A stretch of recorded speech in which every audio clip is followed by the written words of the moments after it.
From the 180 Pro studio, 180 Pros, not your IT provider, your IT partner. Learn more about that at 180pros.com. Got a stacked up Friday show for you today.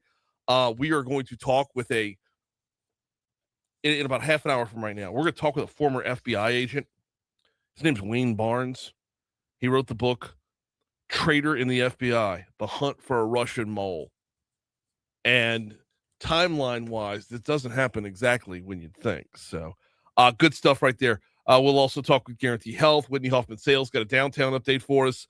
We'll check in multiple times on the state legislature. And then we got a little Foodie Friday before we get out of here as well. You know what? I probably shouldn't tease that yet because I'm only like 90% sure. Let's cross that last 10% off before we start looking ahead to that. Right now, let's get started with top stories and trending.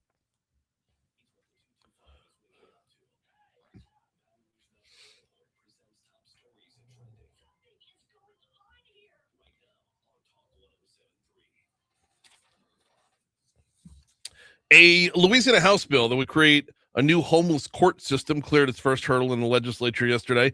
House Bill 211 would also make unauthorized camping or sleeping in public places illegal. Lawmakers in the House Judiciary Committee debated for nearly 3 hours Thursday before ultimately approving the measure in a 12-4 vote. Entergy customers in Port Allen are going to be without power Sunday night into early Monday morning. West Baton Rouge Parish government said the scheduled power outage will run from 10 p.m. Sunday, April 12th to 4 a.m. Monday, April 13th. Officials said the power will be out while crews make repairs to the Cohen substation, so charge your cell phones. The state attorney general's office says text messages pertaining to driving records and claiming to be from the Louisiana Department of Justice are not genuine. The scam texts tell recipients they have an unresolved driving record issue and threatens license suspension, vehicle registration freeze, and insurance rate increases if they don't act by today. The messages contain a fake document number and references the non-existent Louisiana Judicial Process Act.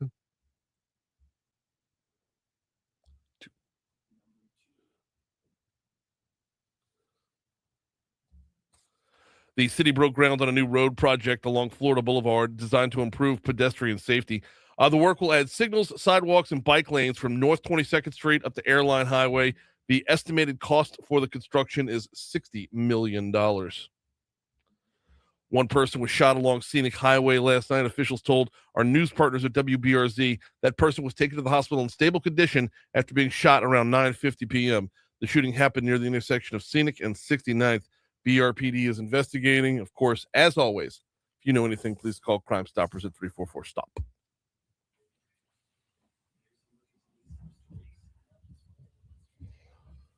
We say, CV. Negotiations continue today in Pakistan for an end to the war in Iran. Yeah. Is it Iran or Iran? I don't know. It depends on if you're the flock of seagulls or not. You're right. That's so far away. Yeah.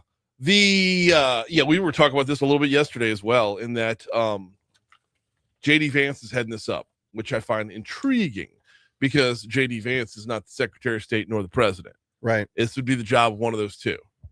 I thought Rubio would be there. I would have thought Rubio as well, because he has done a bang-up job thus far. I mean, no matter what has been thrown his way, he has been on top of it. So I don't know. I guess this is a little share the love. Let's give JD an at bat. Give him a couple swings in the cage. I thought he was the fraud czar, and he was going after the fraud stuff.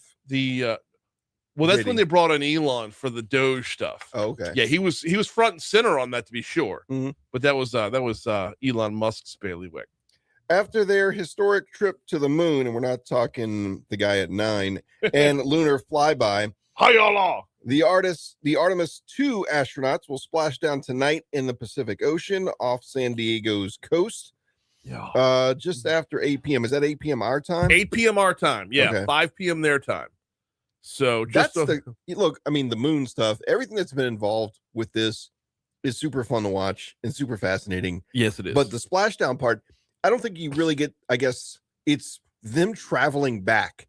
And I can imagine at 24,000 miles an hour. The incredible speed you're traveling back. And then you just splash. Yeah. Like, throwing a rock in a lake. Like calling a play, like you're Mike Tomlin. That's Splash. The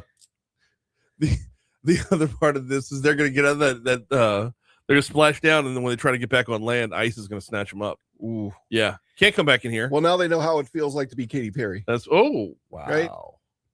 Astronauts. Live After Five's Spring Concert Series kicks off this evening in Aurora Plaza. Michael Foster Project, yours truly. George Truly? emceeing it. You're yeah, out there, you know right? what? And that's my bad. I'm supposed to be in a station polo today because I got a public appearance. I'm supposed to be in a station. I kind of forgot that I was going out there when I was getting dressed at 4:00 this morning. I got an extra one from Carl in the room. Stop. Yeah. Inside jokes. No, yeah, Live After 5 is back, which is great. The weather's been fantastic. It hasn't been hot yet, and I know it's going to get hot. But the last couple of days, it's been super nice. We went walking in the neighborhood after I was leaving work. It might have been Tuesday, where it started off maybe in like the 40s, super early in the morning, and never got out of the 70s. Okay. Like, yeah, go. Let's do a neighborhood. Let's go to the park. And speaking of Breck, it's been really nice. So it should be great for Live After 5. See, and it would be, and you could walk to the drag races if it was later at night. Oh yeah. Normally that's where I go put a ticket in. That's to the races. I'll take the Dodge Charger. Give me the Mitsubishi. Yeah, I need to go buy a package at a minus 150. Live After 5. Weather's gonna be absolutely perfect. Michael Foster Project, always on point. I signed up to MC 2 of these, the first one and the last one. So I think I'm gonna get the best weather and the worst weather. Because when Michael Foster Project is on the rundown, I will punch people to get them to see it. Like I will get in the way. Like, who's got this one? I do. If anybody else steps up, I'm like, no. We will fight to the death. There's 2 or 3 that you will go after. That one, the year we had Rebirth here. Yes. And then did we have?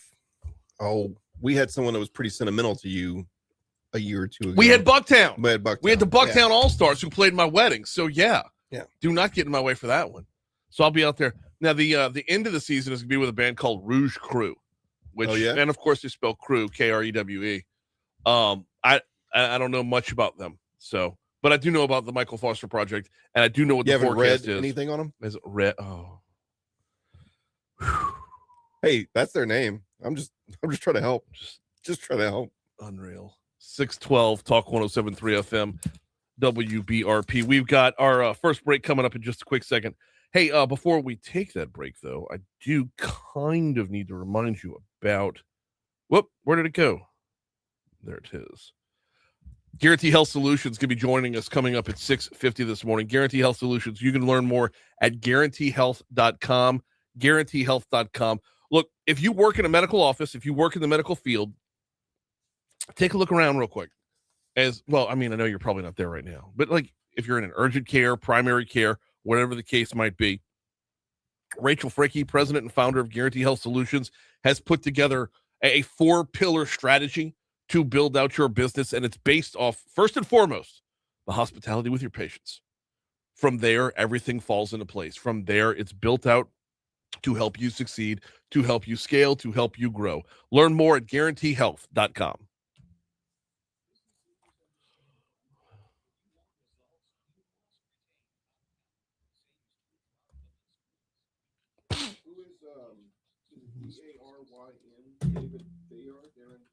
Daryn, D-A-R-Y-N, Daryn Bovard, B-O-V-A-R-D. And that's Richard Tilley, B-O-V-A-R-D, Mercy guy. Richard Tilley and Tommy Means.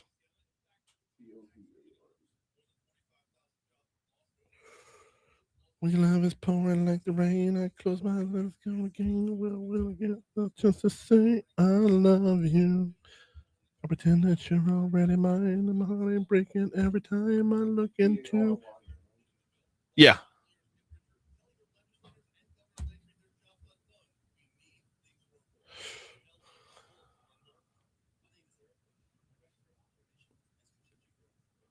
Bro, Kyron. Sweetie.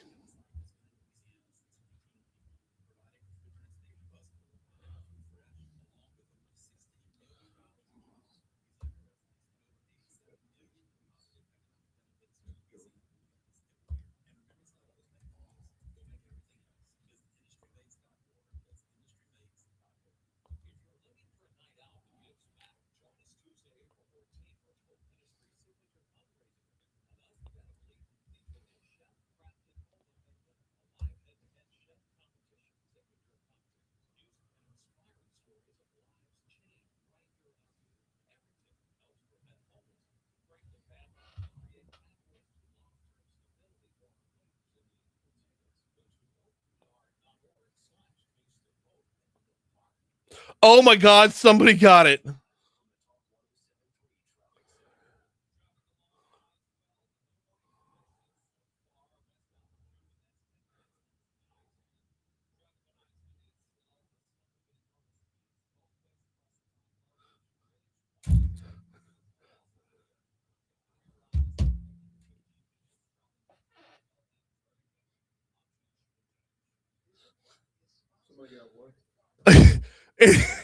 So the word pertaining in top stories and trending,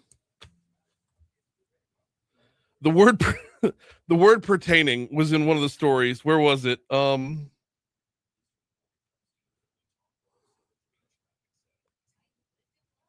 here it is. State Attorney General's office says text messages pertaining to driving records.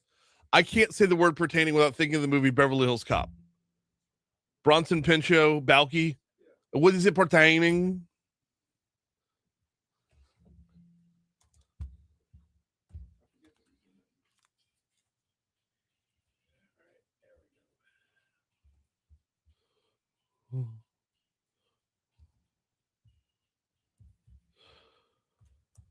Go Teal weekend out at Tiger Park.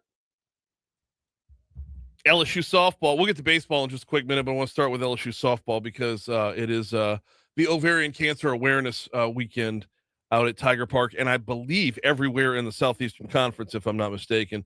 This is something that Beth Tarina has taken on for more than a decade now, if I'm not I'm doing this off of memory. But it's really, really great event tomorrow morning out at Tiger Park, 8 a.m. They get started. It's the ovarian cancer walk or the Go Teal walk. As it were.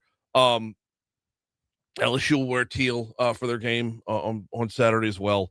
The softball Tigers are stepping out of conference play this weekend, playing Arizona in a 3-game set. And this should be some really good softball because, well, LSU has moved back into the top 25. They're at number 21. Arizona is coming in at number 12 in the nation and is, as I understand it, up to billing. They are well worth their reputation and their rankings. So number 12, Arizona versus number 21, LSU, Friday, Saturday, Sunday set. Tonight's game, 6 p.m. right here on Talk 107.3 FM. Patrick Wright will be on the call. Airtime is 5:45. Tomorrow, 5 p.m. first pitch for the game, but 8 a.m. is when registration starts if you want to go out for the Go Teal walk. And then the Teal game is Saturday night. I know a lot of space in between there. So if you wanted to step away and, maybe do a little tailgating along the way or whatever the case might be, it's such a great event to take part in. And it's so inspiring that our softball coach is the one who has put this together to really step up for the community. Teal game, 5 p.m., of course, 4:45 start time there, 11 a.m. start time on Sunday. And like I said, the softball Tigers, they're now number 21 in the country as they've moved their overall record up to 26-13. Conference, they're still struggling in conference play, 6-9 overall. But you got to understand, softball, SEC softball is more top to bottom difficult than SEC baseball. It is. There is no slouch. Since they added Oklahoma, who Correct. near wins it every year. Correct. And that's exactly where I was going with that. Was when you bring the number one team in the nation into your conference, it does heat things up a little bit. Meanwhile, baseball, who is currently 22-12, 6-6 in conference play, is on the road this weekend. They are at Ole Miss, 3-game set. First game is tonight at 6:30 p.m. That'll be on our sister station, Eagle 98.1, as 6 p.m. start time on Eagle 98.1. Chris Blair, Bill Franquez on the call on the LSU Sports Radio Network. Tomorrow's game's at 4, and then Sunday's game is at 1:30. Here comes the Fox Business Report.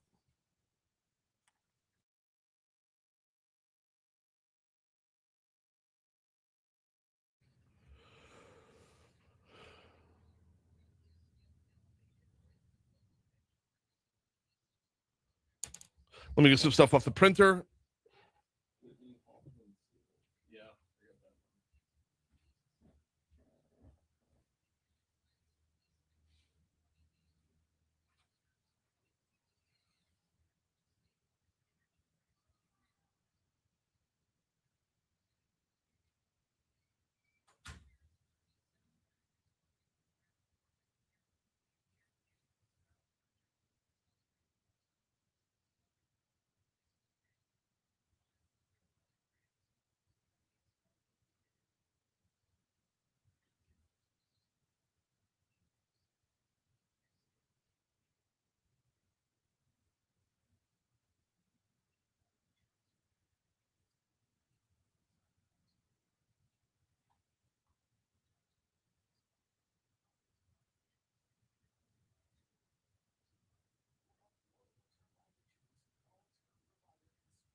Oh,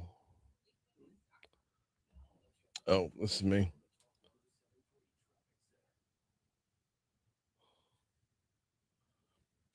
All right, let's start off on the interstates this morning to get you rolling. As some schools getting back in, but for the most part, spring break still in effect. We are seeing some congestion on I-12 westbound, right around Airline Highway, in between Sherwood and Airline. You're going to find a little bit of congestion on I-12, not enough to make you want to change your route or do anything different for that matter. It is you're going to have some friends out there on the road with you. Also, 10 westbound coming in looks good, coming in from Ascension Parish. 10 eastbound coming back across from West Baton Rouge Parish looks good. And I-110 is smooth sailing. Surface streets. You know what? Hey now. Here's why you're going to see some congestion in between Sherwood and Airline. It actually goes all the way up to Drusilla, where it's being reported as traffic congestion blockage. So that might be a stalled vehicle blocking the way. Surface streets, there are no accidents to report. Everything's looking good on that front, so hopefully we can keep it that way. That's your look at traffic from the Talk 107.3 Traffic Center.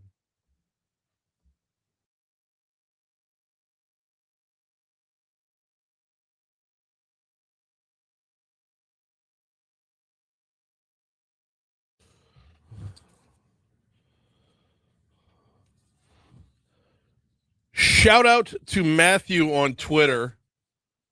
Sometimes you have a little under the radar joke or pop culture reference. By the way, 624 Talk 107.3 FM. Sometimes you have a little under the radar thing. It just sneaks in. It's part of the zeitgeist, if you will. There's a story, top stories and trending, coming to us from our Attorney General's office. And it says the State Attorney General's office says text messages pertaining to driving records and claiming to be from the Louisiana Department of Justice are genuine. So I can't say the word pertaining without thinking of the movie Beverly Hills Cop. You know that scene when Eddie Murphy goes in, I'm here to see Jenny Summers, and Bronson Pinchot, a.k.a. Balky, remember Balky from Perfect Strangers? It's an amazing scene, and it's hilarious. But the way Balky says pertaining, I can't hear the word pertaining without saying it like pertaining. What is this? Pertaining? Regarding? So somehow that just slid right into top stories and trending. And Matthew on Twitter caught it and sends me back the GIF, also on Twitter, pertaining, meaning, regarding. So good catch, Matthew. Well done out there. Minimum wage in Louisiana. Topic of discussion out of the state capitol. We'll get into it in just a quick second. Do need to remind you about Landmark Bank. LandmarkBankLA.com is the website. LandmarkBankLA.com. Community bank since 1897. I can't think of a whole lot of things that have remained true to their mission since 1897. Hell, even Coca-Cola changed their recipe a few times. Landmark Bank has been a community bank for for half the nation's life and remains so. Visit landmarkbankla.com. Hit the little drop-down tab where it says About Us. You'll find locations and hours. If you have a Landmark Bank in your community, you want to give them a look. Because when you have a community bank, you have a community banker. You have someone who you can actually sit down with, talk things out, figure out where you're headed when it comes to anything from saving, investing, looking forward to retirement, or borrowing. Christy and I just walked through the process last year of getting ourselves a new bathroom in the house. If you want to go that HELOC route, maybe reinvest in your own property, reinvest in yourself. That's what a community bank is for, is having a banker. Not someone you're going to hand off that's going to hand off to Midtown Manhattan. Not someone where you're just a line item on a page. You have a banker. Learn more at landmarkbankla.com. So out at the state capitol yesterday, you get the cuts, okay? Okay. The House Labor Committee voted against the bill to increase the state's minimum wage to $12 an hour starting on January 1. Business groups say a higher minimum wage will result in fewer jobs and higher costs that will be passed on to the consumer. Co-founder of 10,000 Women, Melissa Florney, pointed out to the committee that 30 states have a higher minimum wage than $7.25. Cut one. Okay.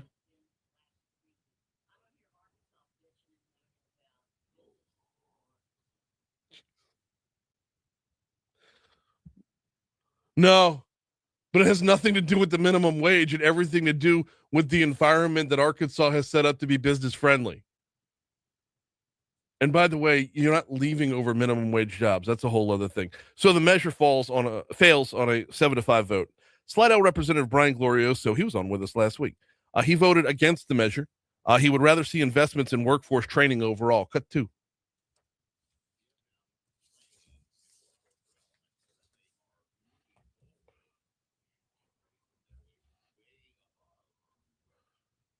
Hallelujah. Louder, please, Brian. Say it again for the people in the cheap seats. Shout it if you have to. That's the whole point. Minimum wage jobs always get lost in the argument of, is it a livable wage? It's not supposed to be a livable wage. It's supposed to be what? A minimum. It's not supposed to be to carry an entire family. Minimum wage jobs should not be the goal. If you are on the floor, you want to get off the floor. You don't want to slightly raise the floor, because you know what? You're still on the floor, and everything economically will adjust accordingly, and you will still be on the floor. Brian Glorioso has it right, 1,000% right. Invest in workforce training, land a higher skill, higher paying job on the back end. Put some investment in yourself, for crying out loud. Glorioso says increasing the minimum wage will not reduce poverty in Louisiana. He says if the state really wants to help out low-wage earners, provide them with training to get those higher-paying jobs. Cut 3.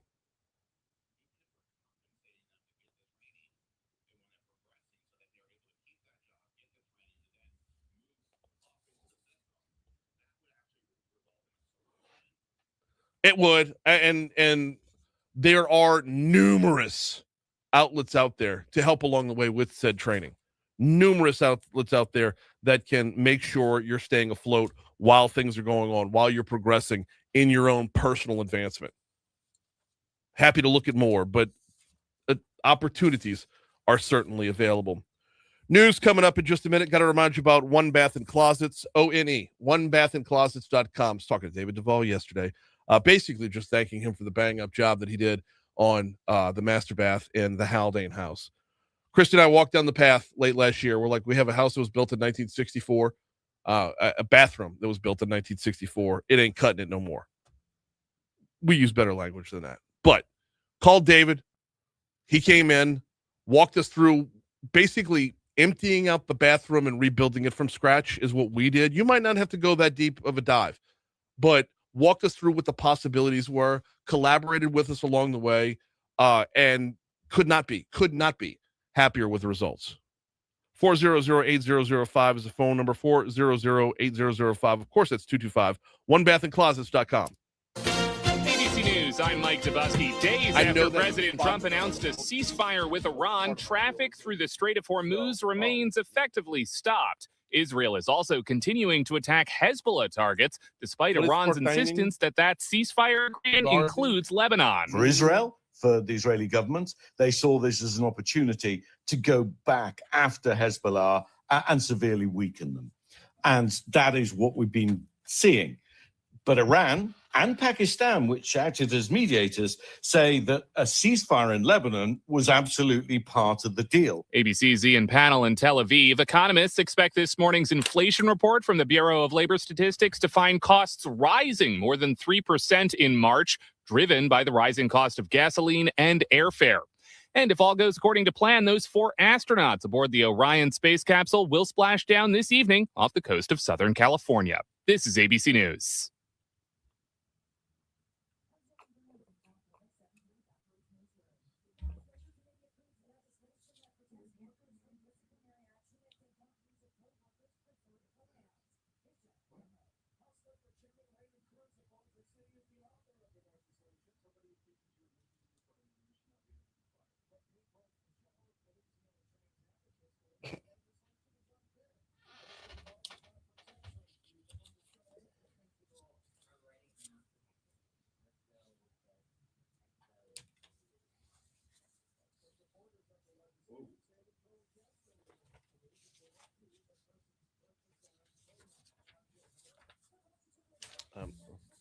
I can't get on board with the whole movement. I don't want to be mean to people, but if I can't tell what you are by looking at you, that's not on me.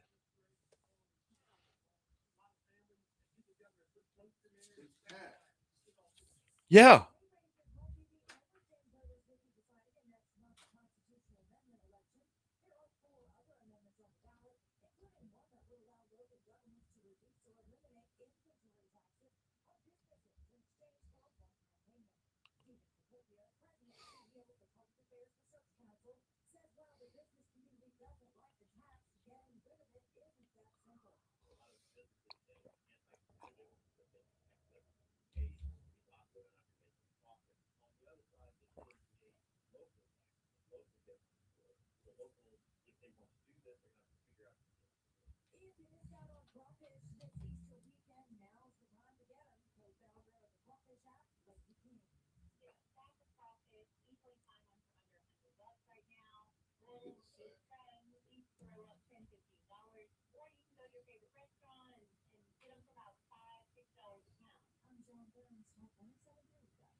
We had some Sunday.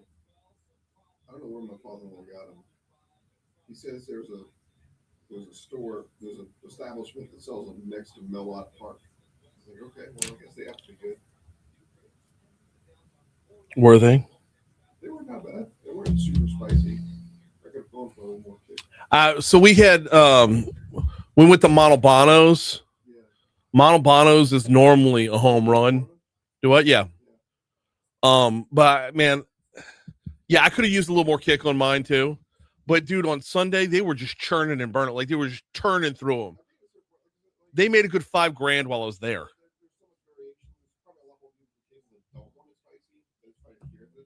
Yeah, but like for those that do, when you go to a crawfish boil, everybody knows if you want spicy, you wait till the last batch because it's going to get progressively spicier as you add to it.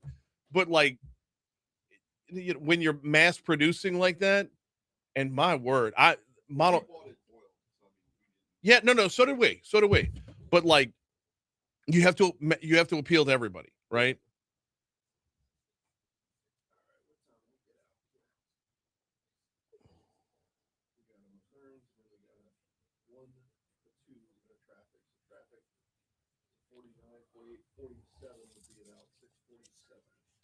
You said Matherns?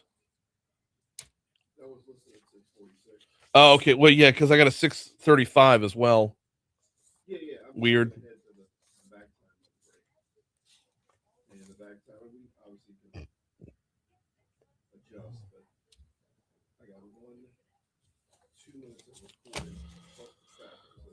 Let me knock out my 180 Pros before the interview, okay?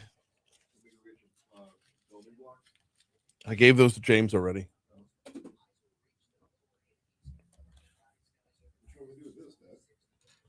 Yeah. I called them Legos. He said they're like Duplos or something like that. I don't know. Yeah.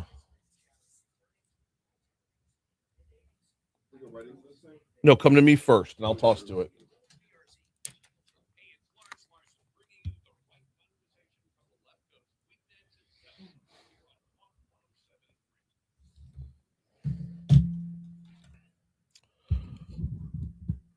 .636 Talk 107.3 FM WBRP. Had the chance yesterday to talk with a former FBI agent who wrote a book about sniffing out a Russian mole. That's called The Traitor in the FBI, The Hunt for a Russian Mole. His name's Wayne Barnes. Going to get to him in just a quick second. It's a fascinating conversation and honestly a fascinating book as well. Before that, though, got to remind you about 180 Pros, 180pros.com. By the way, shout out to the guys over at 180 Pros dropping off the swag box yesterday. That was kind of cool. All kinds of nifty little items in there. You know, you get the little swag box with the coffee mug and the koozies and all that. Had some squishy Legos, which I thought was pretty cool. Gave that to my son. But always appreciate the relationship we have with them. And honestly, when you talk about 180 Pros, it's relationship that rises to the top. Yes, they've got all the tech. Yes, they keep your business technology secure and stress-free. Yes, cybersecurity, they are on top of it. Networking, they make sure you stay up and running. Same day response time if you need it, but it's the relationship that really sets things apart. They're here locally. You can call them at 225-330-2200. 225 right here in Baton Rouge, 330-2200. Think about it. If something goes wrong with your network, do you really want your business's viability in the hands of I-10 traffic? I mean, if you got a company out of Lafayette, and say it's a Friday afternoon, right? And that could be today, and they have to come in to service from Lafayette, they'll just be sitting on I-10 for hours on end. You're probably going to get into the weekend without even getting a look. Not with 180 Pros. You get same-day response, 180pros.com. Like I said, I had the chance to talk with former FBI agent Wayne Barnes. Fascinating conversation, even more fascinating book. Here is that conversation. Always fascinated to learn about history in real time, and that's what we're about to do right now. Former counterintelligence special agent for the FBI, Wayne Barnes, is on with us. He's the author of A Traitor in the FBI, The Hunt for a Russian Mole. Come back to Wayne, me. Stop welcome it. to Talk 107.3. Stop How are the- you, sir? Stop the interview. Come back to stop the interview. Come back to me real quick. Can you convert that in real time, Cade? I apologize, man. That's totally. I recorded that in mono, y'all. If you were driving right there and everything just came out of the passenger side speaker, my apologies. I recorded that in mono, not stereo. So Cade is going to work his wizardry for just a quick second, and then we will dive back in. While I have that second, let me remind you one more time. Well, we'll remind you again next hour. But Live After 5 is back at it today. Roar Plaza, 5 to 8 p.m. The Michael Foster Project will be on stage from time to time, introducing the Michael Foster Project. I'll be up there as well. Always great time with Live After 5. Jay Hover has put together another fantastic lineup, and you could not order up better weather. Could not order up better weather if you tried. Live After 5, getting started today with the Michael Foster Project. Has it converted? It's gonna mess with you. It's gonna take a little bit of time. It's no problem. If so, I can keep going. I got other promos I need to get in here. Well, like for example, got to remind folks about Matherns. Tiger Park this weekend for LSU versus number 12 Arizona. If you're tailgating for it, swing by Matherns. Whatever you forgot for your tailgate. Didn't load up on beer the way you should have. Didn't maybe order a catering tray. Oh, come on. Catering tray full of boudin balls. What could be better than that? Matherns has got you covered. They're right there in the Nicholson Gateway Shopping Center, directly across the street from Tiger Stadium, right up Skip Burtman from Tiger Park. Matherns has got you covered. We're going to have to run with it in mono? All right. Let's just run with it in mono. We got it. Go ahead. Always fascinated to learn about history in real time, and that's what we're about to do right now. A former counterintelligence special agent for the FBI, Wayne Barnes, is on with us. He's the author of A Traitor in the FBI, The Hunt for a Russian Mole. Wayne, welcome to Talk 107.3. How are you, sir? I'm very well, Brian. Thank you very much. No, I appreciate you hopping on board. Appreciate you telling this story as well. Like I said, I'm always fascinated to learn about, our history in real time and what impact it might have played on a larger level. So let's start with the basics. Give us the rundown on A Traitor in the FBI. Summarizing, I was in the Bureau for 29 years. A lot of it was spent in Washington, D.C., working foreign counterintelligence. The Bureau had sent me to language school. They taught me Romanian. So I speak Romanian, and so I worked on Eastern Bloc country. That's Romania, Czechoslovakia, Poland, Hungary, etc. Having success there, I moved to Russian work in 1980, I guess it was. And we had some successes there, as turned out in the news. You could tell we did well against the Russians. Year of the Spy in 1985, we arrested so many of them. And the reason you can arrest these people is not because you get better at it, but it's because you recruit someone from the inside and they'll tell you information about what they're doing. Mm-hmm. And that was how we did a lot of the compromise. In any event, I moved in 1990 out to San Diego. I had a daughter with a disability, needed surgeries out there. And I thought my counterintelligence life was over because Washington is a home, the network for where everything takes place with the embassies and the seat of government, et cetera. But anyway, so she did well with her surgeries. I walked her down the aisle last year, which was a great thing. Hey. And I spent my time doing healthcare fraud cases. And then in 1998, I got a call from an old friend back in Washington, said that Mike and Dave and I are coming out on Tuesday. Don't tell anybody we're coming, especially no one in the counterintelligence squad, and meet us at a hotel. So we met, and they got right to business. They said there's a spy in the FBI working for the Russians. He's been doing this for a couple of decades, which was devastating to me with all I'd done back in D.C. Mm-hmm. And they said the man, one of the very few people in the world who knows the identity of this man, is a Russian who was assigned to their embassy in the 1980s. He's coming to a film festival in Santa Monica in a couple months. We want you to get some cover backstopping, some history that you can make up to fit in at a film festival and go to the festival, find him, meet him, befriend him, recruit him, show him photos of a dozen senior FBI agents who we suspect, among whom we suspect would be the traitor in the FBI, and have him point out a photo. And that was my mission impossible.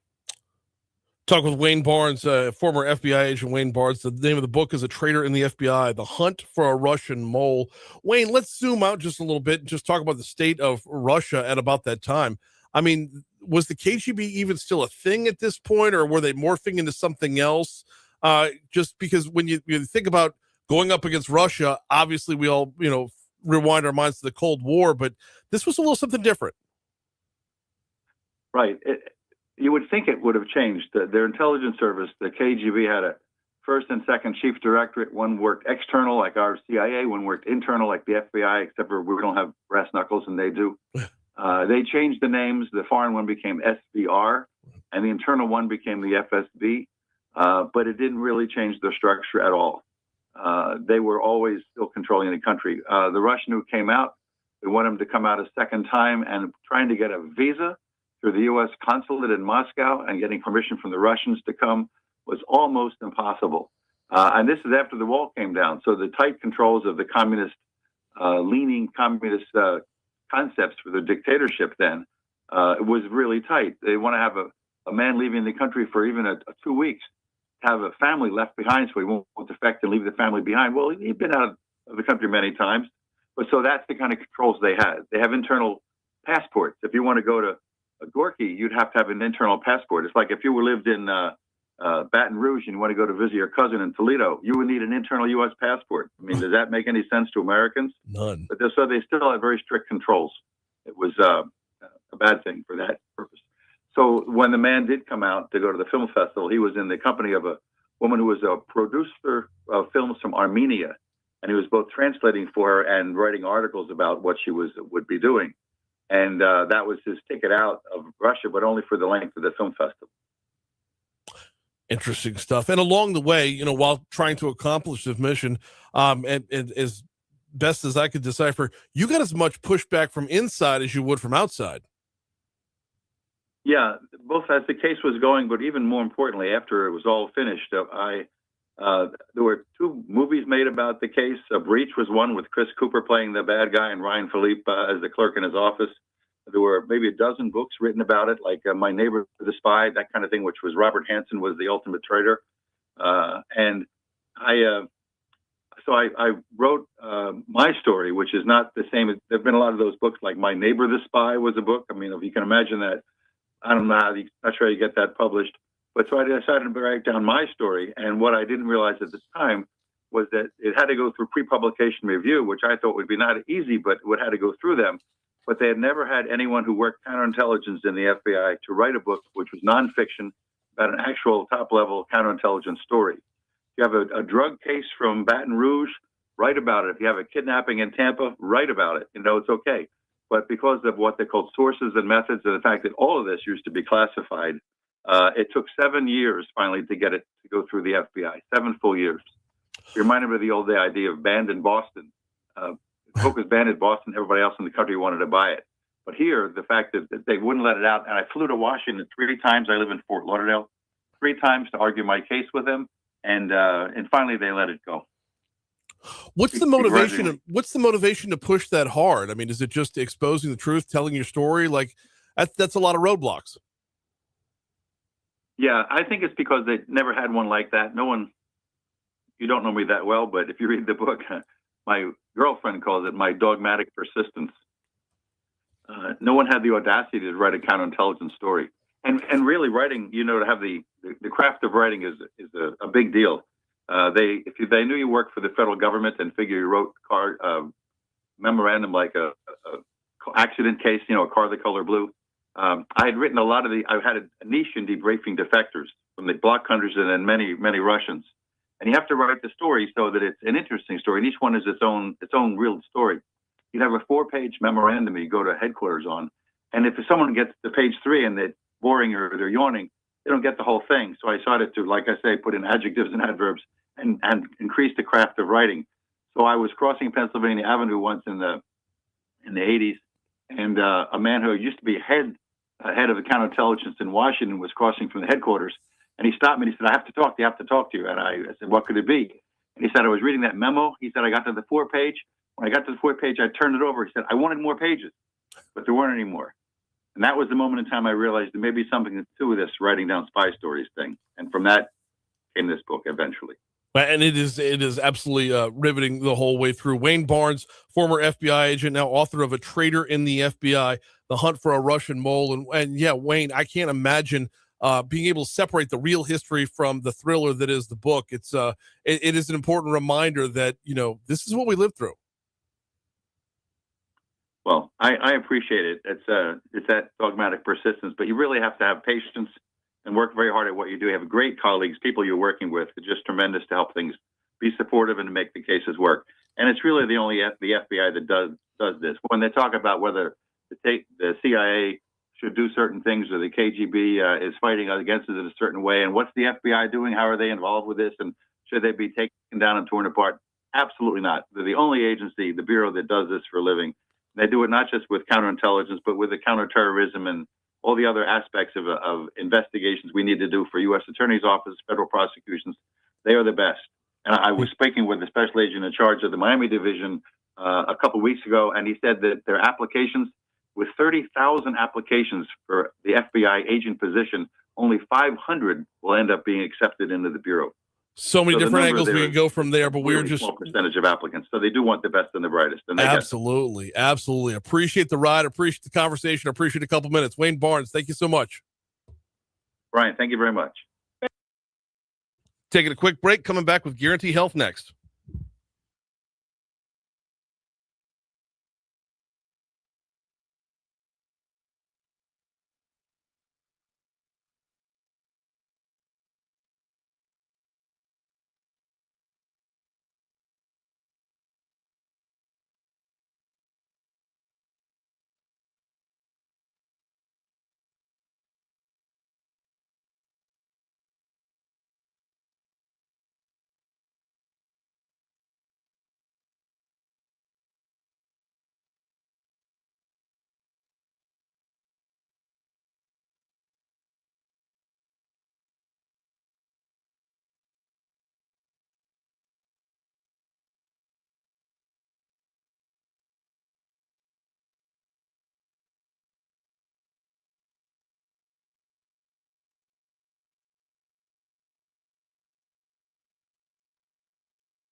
652 Talk 107.3 FM WBRP.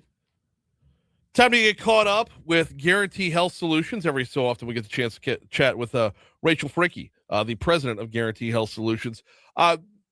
Every time we get caught up, we talk about a different aspect of how they're kind of changing the game in health. And today's focus is on innovation. Look, in healthcare today, access, efficiency, first impressions, they matter more than ever. The systems behind how patients find care, schedule appointments, move through the healthcare journey can make a huge difference in both outcomes and organizational success. So Rachel's on with us right now to pick it up right there. Rachel, thanks for hopping back on board. How are you this morning? Hey, my friend. How are you, Brian? I'm great. Thank you. Glad to have you back on. Let's talk a little bit about innovation today. When we talk about innovation in healthcare, what exactly does that mean? So for us, innovation goes beyond improving what already exists. It's about building smarter, more connected systems and entirely new ways for patients to access care. You know, healthcare has traditionally been complex and fragmented. We focus on leveraging technology, rethinking access points, and designing new care delivery models that simplify the patient journey while also driving growth for the organization. That can mean anything from creating a seamless digital front door to launching telemedicine hubs or new workforce solution models. And really at the core, innovation is about removing friction, expanding access, and creating a system that works better for patients, providers, and the business as a whole. Okay, so that's a lot on the plate. How do you know where to get started? So we always start, this is my favorite piece of the puzzle. So we always start by mapping the full patient journey, but we don't stop there. Once we understand where the friction exists, we move into designing and implementing integrated systems that connect every access point. So that includes scheduling communication platforms, CRM tools, and digital engagement strategies that create a true seamless front door. So the goal is not just to improve the experience, but to build scalable infrastructure that allows organizations to grow. When those systems are aligned, healthcare organizations can capture more demand, reduce leakage, and create a much more efficient path for patients to access care. How does that affect the operational side? It 100% does in the best way. So innovation in healthcare has to work operationally, not just conceptually. So when patients are connected and designed intentionally, you reduce inefficiencies across scheduling, staffing, and communication. That leads to better throughput, stronger team alignment, and ultimately a more sustainable model for growth. So it's not just about increasing patient volume, which is, of course, so critical. It's about building a system that can support that growth while still delivering a high quality experience. What's quality before quantity? If I'm hearing you right, it's a 1-2 punch, if you will. We're talking with Rachel Fricke, the president of Guaranty Health Solutions, talking a little bit about how they're implementing innovation into the healthcare space. So, what are some of the other ways that Guaranty Health Solutions is helping organizations innovate? So we also work with organizations to build entirely new access points into the system. So that can include launching telemedicine hubs, developing employer-based workforce solutions, or creating really new service lines in general that better meet the needs of the community. So we also help from strategic partnerships that strengthen referral networks and keep patients within the health system. I think that is so important, is that once we're capturing a patient into the front door, there, of course, with all the specialties within the health system, keeping that continuity of care just creates better health outcomes and just overall better experiences for our patients. So at the end of the day, innovation is about creating new patient pathways for growth while making care more accessible, more connected, and more patient-centered. Got about 2 minutes left with Rachel Fricke from Guaranty Health Solutions. Learn more at guarantyhealth.com, guarantyhealth.com. So picking up with that, if healthcare organizations are listening today, they want to learn more about Guaranty Health Solutions. Do you just simply start on the website? Do they need to call first? What are we doing here? We have created many ways that you can contact us. Our phone number actually comes directly to me. This is how important our partnerships are, is we want to make sure we're taking care of our partners directly. You can call me directly at 225-290-7534. And like you mentioned, Brian, you can also visit guarantyhealth.com.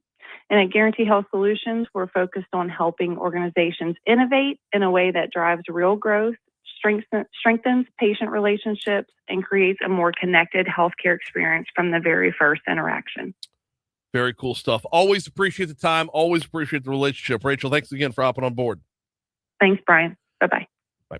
Guaranty Health Solutions, guarantyhealth.com. Fantastic partner over here. Honestly, love what they're doing. It has the potential to be a huge game changer when you dive down the path, when you start the path of growth with hospitality. When you focus on the hospitality, look, y'all know we're all about relationships up here. That's where it's at. We're a community, right? We are a community here in Baton Rouge. We should know each other. Like literally every time we talk, we're just chatting. We're just talking here. Just some, neighbors having a cup of coffee. And Guaranty Health Solutions is starting on the hospitality and starting on the relationship end. So always appreciate the time with Rachel. We have got news, traffic, weather, all coming your way. In our next hour, time to get caught up on the downtown front. What's been going on downtown? What's the latest on Plan Baton Rouge Phase 3? What has been going on with the Downtown Development District? Yes, Live After 5 starts today. We got a lot of topics to cover. Whitney Hoffman Sayal is going to join us at 7:15. Also next hour, deep dive into the first, 4 weeks or now? Was it 4 weeks now of the legislative session? State Representative Michael Melerine is slated to join us next hour as well. Don't forget Hondo Rodeo Fest coming up this weekend, actually starting today down at the Superdome. We're going to catch up with James Trawick from Hondo. That'll be in the 8 o'clock hour. And then I'm looking forward to this conversation at 8:15. After a storm rolls through, the door knockers come out, the roofers are coming in from out of state. We need to put a stop to that. There's a bill in front of the legislature to do it. We'll break it down at 8:15. Right now, though, news, traffic, weather. Hour 2 is next.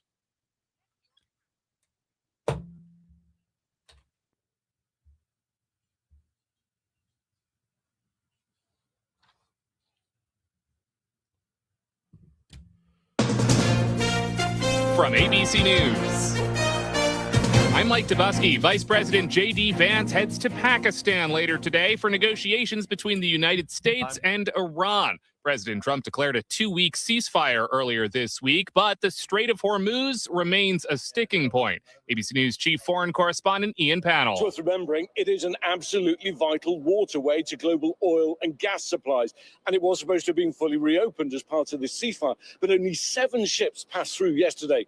President Trump accusing Iran of doing a very poor job, quotes, dishonorable, some would say, of allowing oil to go through that strait. The president also adding, this is not the agreement we had. New inflation numbers are expected this hour from the Labor Department. Economists are anticipating costs in March to have risen more than 3%, driven by the oil supply tie-ups in the Strait of Hormuz. First Lady Melania Trump says she didn't have any knowledge of the late sex offender Jeffrey Epstein's crimes, speaking at the White House yesterday. One person that is close to First Lady Melania Trump tells me there was some discussion about whether or not she should go forward with this statement right now, since this wasn't really in the headlines, but that she had been irritated by some of what she was seeing online. So she decided to come forward and address the American people. The First Lady does appear in the Epstein files released by the Justice Department, exchanging email with the convicted sex trafficker in 2002. It is almost time for the members of the Artemis 2 mission around the moon to come back home. Today, the Orion spacecraft will separate from the service module that's been powering it. Orion's heat shield will protect the capsule from temperatures up to 5,000 degrees. As Orion enters Earth's atmosphere, it'll travel nearly 24,000 miles per hour. Then parachutes will deploy, slowing down the spacecraft as it splashes down tonight off Southern California. ABC's Hannah Battah, you're listening to ABC News. Wesley Financial Group is not a law firm. Ask yourself this question. Is it really worth holding on to that timeshare that you know you need to get rid of? Here's the truth. The average maintenance fee just went up over 17%. That could have been 117%, and there's nothing you can do about it. When you buy a timeshare, you give them a blank check for annual maintenance and assessment fees. I'm Chuck McDowell, founder of Wesley Financial Group. For 15 years, I've helped over 50,000 families cancel their timeshare. Not sell it, not transfer it, cancel it. Did you buy a timeshare because they told you it was a great investment and your maintenance fees would never go up? That's a lie. Are you ready to get rid of your timeshare once and for all? Simply call us and I'll send you our timeshare exit kit that explains all your options for cancellation. Call Wesley now for your timeshare exit kit. 800-979-3535. That's 800-979-3535. 800-979-3535.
$7:05.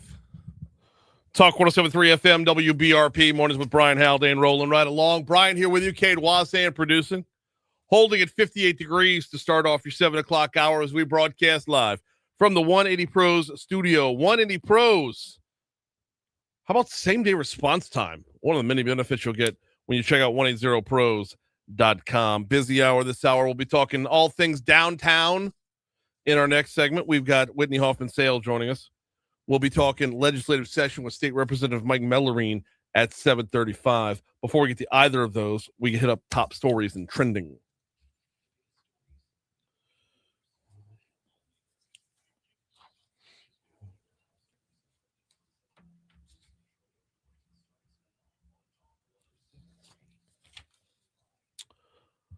One person was shot along Scenic Highway Thursday night. That person was taken to the hospital in stable condition after being shot around 8 p.m. This happened near the intersection of Scenic and 69th Street. BRPD is investigating the shooting.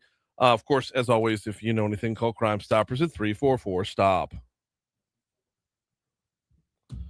Entergy customers in Port Allen will be out of power from Sunday night to early Monday morning. West Baton Rouge Parish government said the scheduled power outage will run from 10 p.m. Sunday, April 12th to 4 a.m. Monday, April 13th.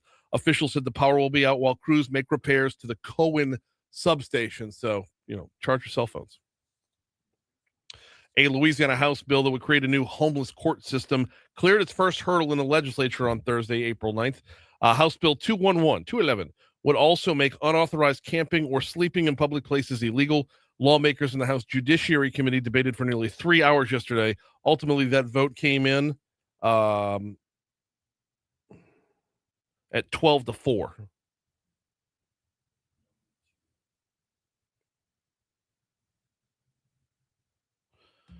The state attorney general's office says text messages pertaining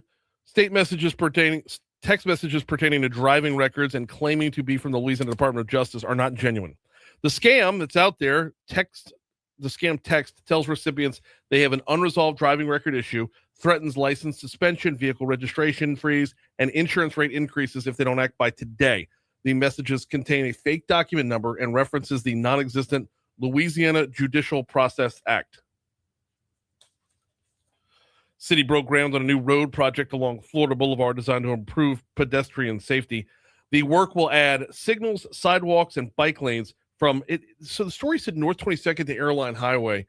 The estimated cost for the construction is $60 million. But if I'm not mistaken, and well, you know what? I could be wrong about this. Yeah, North 22nd. That's where it starts. Okay. Wanted to go back to the original press release to double check.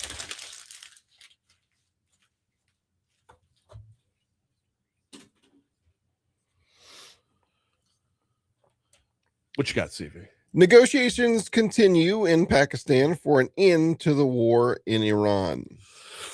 Yeah. Is there a ceasefire here? But that's also not part of the deal. What's part of the deal? I don't know. Well, and where is the ceasefire? I mean, you put in a ceasefire in Iran, and meanwhile, Israel bombs Lebanon. Like, no, that was outside of bounds. Yep. Nope. They weren't. Yeah. Are they part of the deal? Or are they not? No. That's, oh, God, there's so much to sift through. After the historic trip to the moon, Hayalar, and lunar flyby, the Artemis 2 astronauts will splash down tonight in the Pacific Ocean off San Diego's coast just after 8 p.m.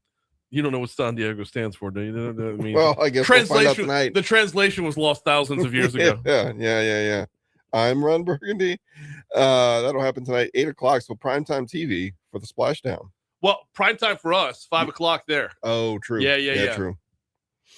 So, 8 o'clock. So it's going to interrupt Family Matters or Step by Step? That's a good point. Well, TGIF. Well, it's Bronson Pinchot. It always goes back to Bronson Pinchot. Pertaining. Live After 5 Spring Concert Series kicks off this evening in Roar Plaza, downtown. Michael Foster Project opening up for Brin Haldane.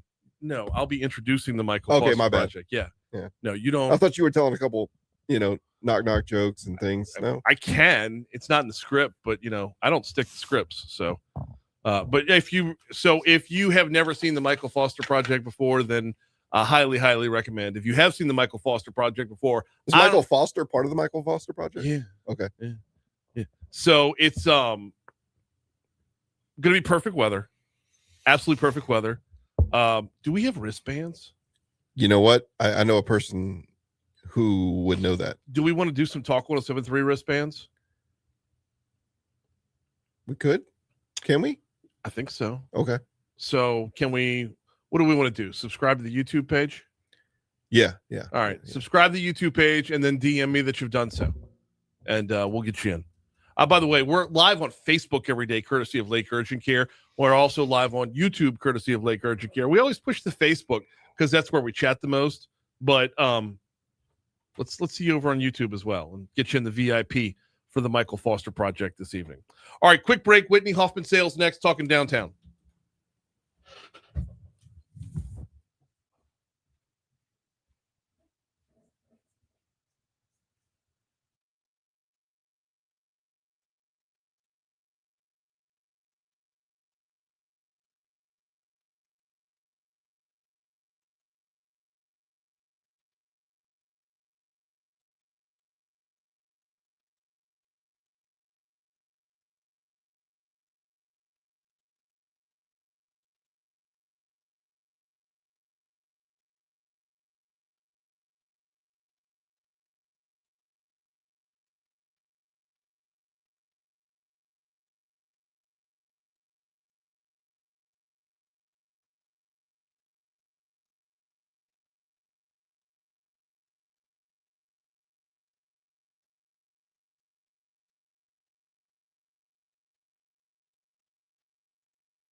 714 Talk 107.3 FM WBRP. Keeping it downtown in a quick second. I do need to remind you about NeuroJust. Well, to get the NeuroJust, you got to step outside of downtown because they're physically on Bluebonnet. NeuroJust.com is where I'm going to send you to start off with. If you are battling with anxiety or depression, or have a loved one who is doing the same, and have been treatment resistant. What does treatment resistant mean? The sit down, talk it out therapy? Not really taking. The antidepressants, the prescription drugs, you're either seeing diminishing returns, or you just don't like the way you feel on them. Either way, if you don't like the path, if you like the path you're on, by all means, stay on it. But if you don't like the path you're on, visit neurojust.com. Learn more about TMS therapy, transcranial magnetic stimulation. This is a process that is sweeping the nation. Think of it more like physical therapy for your brain. Okay. And by the way, insurance picks up the tab. NeuroJust is way, way out in front on this. We're actually lucky to have it here in Baton Rouge. But learn more at neurojust.com. It targets the areas of the brain that affect mood. That's the simplest way to put it. It targets the areas of the brain that affect mood. And after a few handful of sessions, it calms those seas, those choppy seas that are in your brain. Learn more at neurojust.com. Now we can bring it back to downtown. Whitney Hoffman Sayal, head of the Downtown Development District, is with us. How are you this morning? I'm doing great. How are you? I'm very well this morning. Wanted to get you in. Well, okay, couple things. Every time legislative session is in, I abandon the city and the Metro Council. I don't mean to do it. They just do so much in such a short period of time, and there's only so many hours in the show. Yeah. So I kind of ignore my duties in Baton Rouge to talk about everything in the state. So I've been making a concerted effort this year to make sure I check in with a couple folks along the way. And I figured today was a perfect day to bring you in because today is the day that Live After 5 gets started again. Yes, we're so excited about Live After 5. It's, of course, one of our mainstay events that we have downtown. But we've been having a lot of events, and there's more to come. And the weather, at least lately, has just been absolutely perfect for them. Yes. Let's knock on wood. Say that in the middle of April. Well, today's we don't have to knock on wood. Today's is going to remain perfect. Yes. But tell me about it. Tell me about what else is downtown. So we've got Live After 5 obviously kicking off. Tonight is going to be the Michael Foster project, so we're very excited about that. Well, and no, not just excited. Come on. I fight for this. No, when the schedule comes out and they say who's emceeing what, and they try to match it by like, if it's a country artist, somebody from 100.7, rock could be Eagle 98. No, when it's Michael Foster, my hand's the first one up in the air tonight. Oh, I'll be there. Oh, awesome. Oh, I will be Love there. hanging out with you. Likewise. Also, the Crawfish King kickoff, so that's May 1st. That's super exciting. Next weekend is the Live After 5 and Blues Fest sort of partnership there. Yes. So that's always a great event, Blues Fest. And then Night Market, which is one of our rising stars. This will be the 4th year. It's one that has brought a lot of youth downtown, I think, but people my age as well.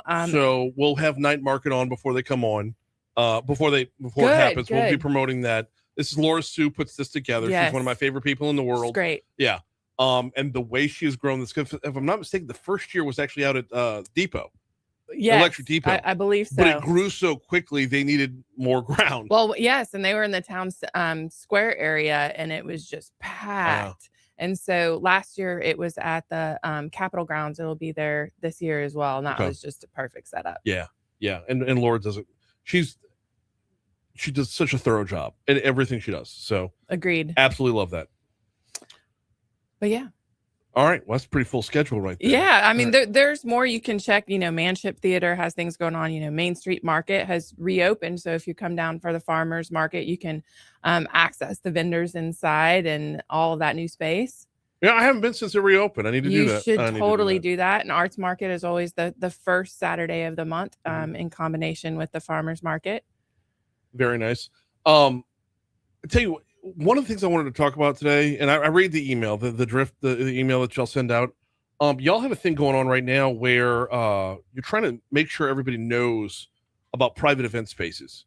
And look, this is April. This is wedding season for South Louisiana, right? I know it's too late to book anything for this wedding season, but it's top of mind right now. What are y'all doing to make sure that private event spaces are accounted for and promoted the right way? Yeah, so I mean, it's such a huge part of our economy, right? And it's already something that is active: weddings, reunions, you name it, right? But we want to make a resource that's easier for people who want to have an event downtown, to put it together, basically a compilation of all of the events that have that event space, and include some information that, that simple information you need to know. What is the square footage? What is their occupancy? Do they have chairs? All of those sort of things. I mean, it's something you got to think about. Do you have to rent them, or do they have them available?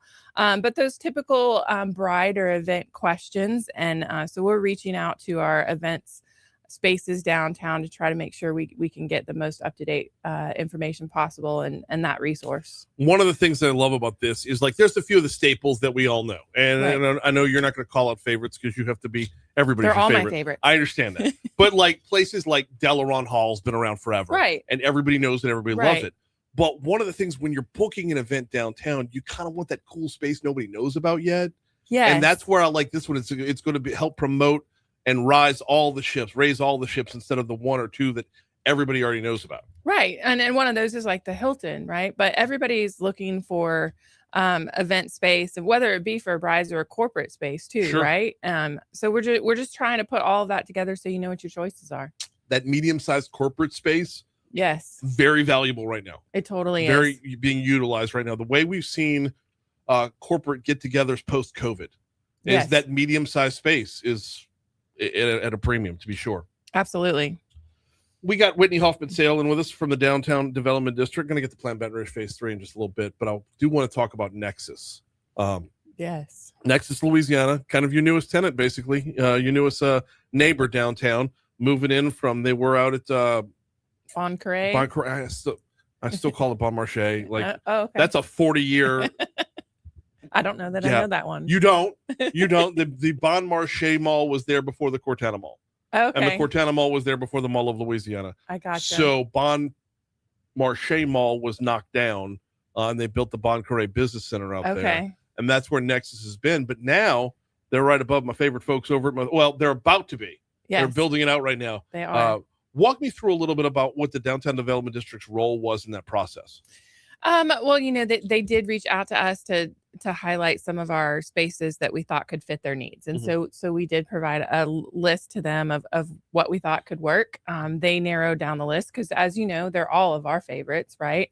But we're just incredibly grateful that they chose downtown. And I think that they understood how great that would work for their operations, right? If you're working with young entrepreneurs, they want to be in spaces to where they can walk outside, enjoy the beautiful weather like we have today. Everything within walking distance from the Capitol to City Hall to green space to restaurants. It's just a perfect fit, and we are so excited to have their energy come downtown. Well, and the way it and I don't know how intentional this was, but the way it mapped out to where they have their close quarter space, wide open space, office space, residential in the same building, and of course right on top of Mathern's, like everything mapped out to where it is perfect to their mission. Right. That building is a true mixed use building, right? Yes. So you have the ground floor Mathern's, and the residents in there I'm jealous of. You can decide you need whatever you need to cook dinner that night and just go downstairs. Sure. And that's great for those working spaces. They're going to be working really hard. They're going to be, when you work that hard and you're young like that, you oftentimes forget to eat. I mean, I remember I did in graduate school. It's not a priority. No, it's not. But when you remember, you can just walk downstairs and get you something to eat. So, and the other part of that is the residential and business built in together, where I know for a lot of us, when we clock out, we want to go home, but what they're focusing on over at Nexus is not normal. That it's a different type of business model. And I could see, like, project base wise, when you're in it, you're all in it. So you clock out and you just go down a floor, or is it up a floor? You go down a floor, and you're good to go. Like, that's a complete world of difference, and you're able to immerse yourself in building something from scratch. Yes, exactly. As my son says, locked in, right? Locked in, and you don't shut it down until you're comfortable there, or you get to a certain point. So with that in mind, and I always get greedy at this point, with that in mind, where's the next awesome space? Like, I know downtown has a number of them. What are we, the next, because it's hard to talk about it because you don't know until you get the ask, right? Right. You don't know what's the match until you get the ask. Right. But talk to me a little bit about adapting spaces to the businesses. Yeah. So I think when a business is looking to locate downtown, we talk them through that, right? Like, what are you looking for exactly? And sometimes it's not the obvious answer, right? And it may not be a listing, but we're aware of all the buildings and the makeup that they have. And I think downtown is a perfect fit for all kinds of businesses, right? Because it is the capital city, right? Yes. You talked about the legislative session. I mean, how valuable it is to be right there, to be able to talk to your delegation, your representatives. It's huge, right? If you need to go to City Hall to work out getting a business license, it's right there. It's just perfect. I think that Nexus is going to hopefully bring that new sort of tech young entrepreneur environment downtown. And I hope that once they're downtown, as they expand, if they're looking for their own spaces, we're going to work to help accommodate that. Where they're going, combined with where a lot of LSU is going right now, yes, the virtual explosion is going to be remarkable. And honestly, that's something interesting we found. Everybody has always asked that, how is the virtual working environment affecting downtown? Everybody assumes it's negatively, but we actually have people that, may work not in Baton Rouge from their apartments downtown, right? So because that's the kind of environment they want to be in. If they're virtual working in their home, then they can walk outside and go to Mathern's and get their lunch. Turned into a whole commercial for Mathern's, and which I'm fine with. Me too. I love them. So Mathern's, for those that don't know, the downtown Mathern's used to be a bank back in the day. Yeah. So the bank vault is now the wine cellar. vault. I know. It's awesome. I know. Very cool stuff. We got Whitney Hoffman Sayal with us, talking downtown development district, talking downtown items right now. What's going on? What's the latest on Plan Baton Rouge Phase 3? So at our DDD commission meeting this Tuesday, we announced a special meeting for Plan Baton Rouge 3 that will be on May 12th. So that'll be a DDD commission meeting, and they will be presenting the final plan, and then the next regulatory processes will go after that to where it's presented to the Planning Commission and Metro Council for approval. But we're excited. We had a lot of community engagement, so I think that it's a bold vision and something that we are all excited about working towards. Do we know how much do we know about the final plan thus far? I've been reading the drafts, providing comments and all that kind of stuff, because there is a lot of voices that need to be heard and things that need to be incorporated into the plan, right? There's obviously a huge focus on the riverfront. I think, and that was the number one thing that rose to the top.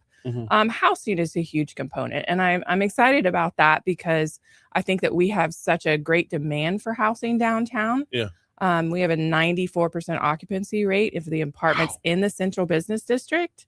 And those lease prices are fairly high. And so I think that really warrants or shows the demand to live downtown. But so is there, is it enough demand to create more? Is it time to increase supply? Oh, absolutely. There's going to be goals in Plan Baton Rouge 3 that sets like a metric, because you want to get that housing so that you can attract more retail. Of course, we're going to be working simultaneously to attract more retail as we are housing. But absolutely, I think that the demand is there. I think people see the demand.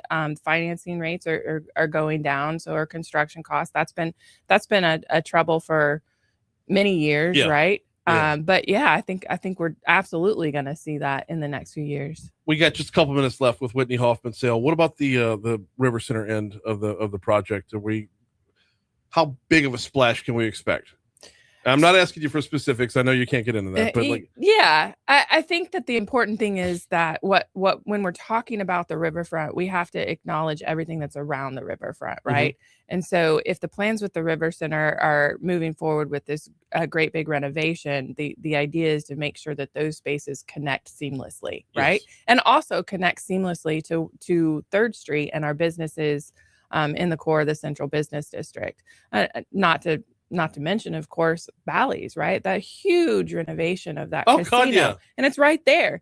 So there's a huge opportunity to make that a real entertainment hub space And what you have to do when you're looking at riverfront development is create an attraction for people to want to go there. Yes. And then you have to make that experience around that attraction something that people want to stay in. So I feel like you're hinting towards there will be an attraction.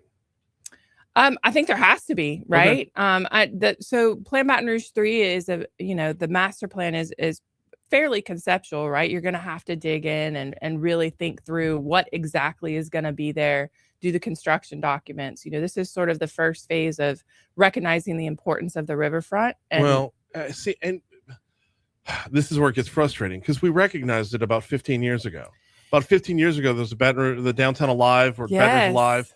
I feel like in hindsight, it might have been ahead of its time as far as like the want to implement it. I absolutely would support you in saying that. Okay. It was ahead of its time, but if you look back, it very narrowly failed, right? It was close. It was close, but I don't think we were ready to make that investment because we still had, believe it or not, a 30-year-old sting, a 30-year-old wound, which is now a 40-year-old wound from Catfish Town. Right, which is now great. Yes, well, because it's a casino now, Yes. but definitely not what it was conceptually, to be sure. But we had that sting of the public-private, like still had a little bit of a stigma to it, which is clearly gone when you look all throughout the Southeast now. So can we get the bat off our shoulder this time? I think that there's been previous successes since that time too, right? Through the public and private partnerships. Water Institute. The Water Institute, the Shaw Center, IBM, right? Mm-hmm. Those are proven models, and I think people can see that success and what that can bring. But I think the important part is if the citizens and the people want to see riverfront development, we need the support in helping to elevate that message. Well, y'all already know I got the answer. It's bring back Fun Fair Park and put it on the levee. I know. I'm not going to get off that soapbox ever until it happens. That you are welcome to your soapbox until I can ride the wild mouse over the Mississippi River. She's Whitney Hoffman, Sayal from the Downtown Development District. Michael Foster Project hits the stage at Aurora Plaza at 5 p.m. For Live After 5. Whitney, we always appreciate the time and the company. Always love being here. Thank you. 7:30 at Talk 107.3 FM, WBRP. We are due up for a quick break. When we come back, Mike Melerine, State Representative Melerine, going to be on the hotline, bringing us up to speed on everything that's been going on over the state capitol, up to including what bills he's pushing through. So that's coming up next. Awesome stuff. Yes. A lot going on. And I apologize for continually bringing up things in Baton Rouge that have long been dead since before you got here. No, I think it's important to. But I really do. So I grew up on the North Shore, like Mandeville, Covington, right? Right. But my grandmother lived in Sherwood Forest. Oh, okay. So when I come up here, she would take me to the Bon Marché Mall because it was like a beef jerky store. Ooh.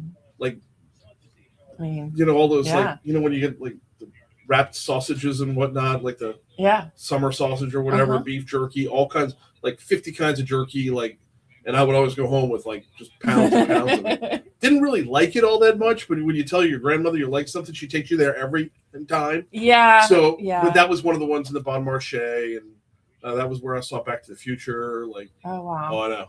Yeah. So we're and then quickly when Cortana went up, basically across the street. See, I didn't realize that. Yeah, I mean, when you think about where Amazon is and where Bon right is, there's no spacing between the two. So Cortana completely deballed it. I mean, completely cannibalized it. Yeah. So, it fell into disrepair real quick, and all those apartments in Mall City were shit. So, it went downhill fast. Yeah. And then finally, they just flattened it. So. Oh. And Fun Fair Park was closer to Cortana, but where Academy Sports is at? Yeah. I think that's where it was. Really? Yeah, my childhood memory is a little bit fuzzy. Okay. But I think that's where it was. Well, that's the thing about development, right? Things keep happening. It has impacts on other things. Mm-hmm. But then you re-envision that thing, right? We're still on Facebook. Yeah. Okay. Yes. So, and that's why and Chris Meyer laughs at me every single time. He laughs it off when I say bring back Fun Fair Park, but I'm like, there's a sense of nostalgia and connection. I think that there's the nostalgia, but I think it's the bottom line is a family entertainment space. You want a space where you can go bring your kids to, let them have some fun, enjoy the environment around them. I think that's why the riverfront space is going to be really important. I see that as like the family space, the family attractor, right? But then maybe whoever, well, families, but also couples. And then, when the families go home, then the couples and the other people, as the sun goes down, you go to Bali's. It's right there. All right. Yeah. And the crossover here is like, okay, so if there were like a fun fair park or a Ferris wheel or something like that, you bring the family downtown during the daytime, and then you hit up like Town Square Pizza before you leave. You're eating before you leave downtown. Is the long and the short of that. Or actually, we did a survey maybe 2 years ago about what people wanted to see on the riverfront, and maybe the number one responses was like restaurant and retail. On the river? Imagine having beignets and coffee on the river. That'd be awesome. Right? That'd be awesome. But like the build out, I'm not going to say it would be easy because you've got the Army Corps there, but it doesn't have to be massive either, right? If you go to the New Orleans riverfront, you see some of those vendors that are more like pods and things like that. We didn't even get to Woldenberg Park. Damn it. That is basically what was envisioned with the live. That's Mike. Yeah, what they're doing with Woldenberg Park. I mean, like the way it stretches to the next park, and the next park stretches to that Navy Yard. That's exactly what Alive was supposed to do. It was going to be in the DeSoto area, which was going to connect to the big where Queen is in that 35 acres, and then connect down to the connect.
.735 Talk 107.3 FM.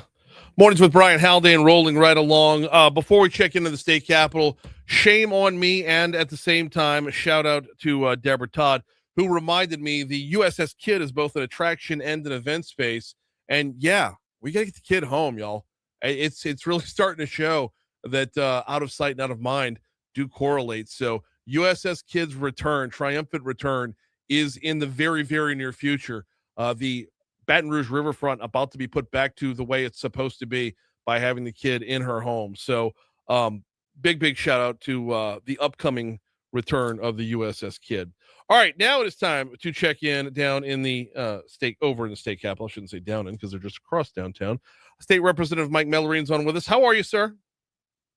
Good. How are you? Doing very well. Let's just get it before we dive into any particular bills. Let's get the overall, the 10,000 foot view. How are things moving thus far? Look, they're moving along. It's hard to believe we're 5 weeks in already. We're now hitting the groove. Things starting to pass. I looked ahead. Next week, we're starting to hear some Senate bills in committee. And it's kind of when all right, we're over the hump. We're in full swing, and this is where all the action starts. It is, and this is where you start seeing headlines about what's passing, what's failing. Are there any surprises thus far? I'm not going to really say any surprises, just simply because it is a little early, and it seems like all the chaos or all the surprises happen in the second half. Yes. But what we set out to do was improve workforce development. We've done that. I sit on the labor committee in the House. Can't tell you how many bills, either directly or indirectly, have come through that committee where we said, look, we know we have these projects coming. We need the workforce. This is going to help us develop that workforce. And we're seeing it now, not just on the House side, but on the Senate side too. So talk to me a little bit about that. Do any bills in particular come to mind, or is it just the overall push? Look, both. So the overall push is making sure that businesses have the resources that they need. And whether that's your small mom and pop ones that say, look, I need this specialized trained individual. We had a bill in labor yesterday with developing a group with LED to make sure that if you had a small business under 500 people, employees, and they need a specialized or specially trained individual, that they could work with LED to make sure that their employees got that training to go out and get a specialty contractor or, to just grow their business. We've seen that. We've done everything from that to just something to help large employers make sure that they have the individual. So it's both. It's a holistic approach of making sure we know right now it's coming. We know right now we don't have enough people in Louisiana to do that. Right. So how do we get people that are going to move in for the short term? How do we train the people that are here so that they can go from, maybe an entry level job to a higher wage job, but to keep them in Louisiana? So it's both. Walk me through a little bit of that balance right there. State Representative Michael Melerine is our guest. Walk me through that balance, because this has been one of the topics of conversation every time we talk workforce. There's two aspects of this.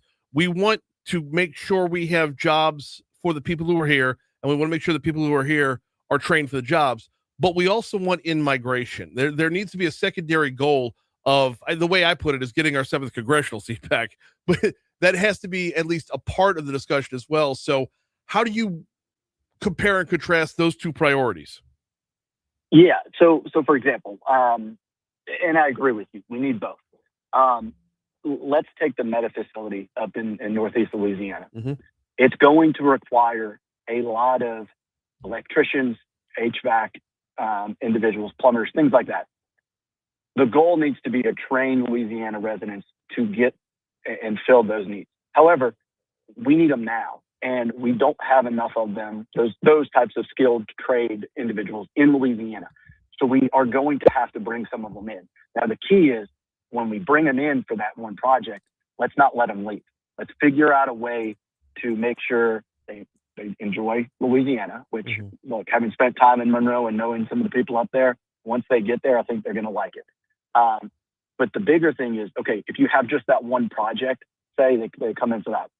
One project comes, it goes. It's going to last for a very long time. Mm-hmm. But okay, let's make sure we have another project for them to go to.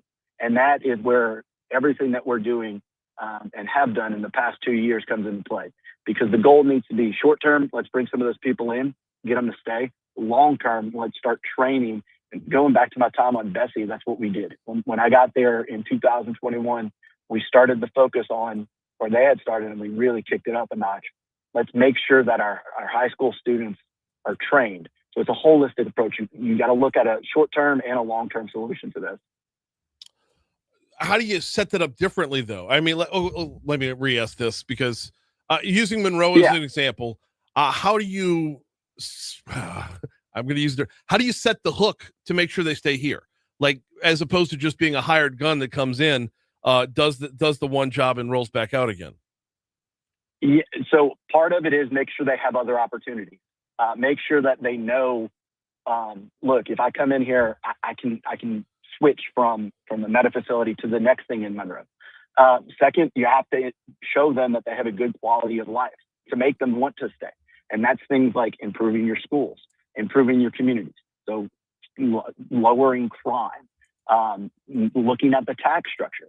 So if somebody comes in and says, hey, I have a income tax that's, flat rate lower, we need to look and see very seriously, what can we do to make sure that we're lowering the tax rate. I know we're in it right now. We want to wait and see what we get from a full cycle of the impacts that we did last year.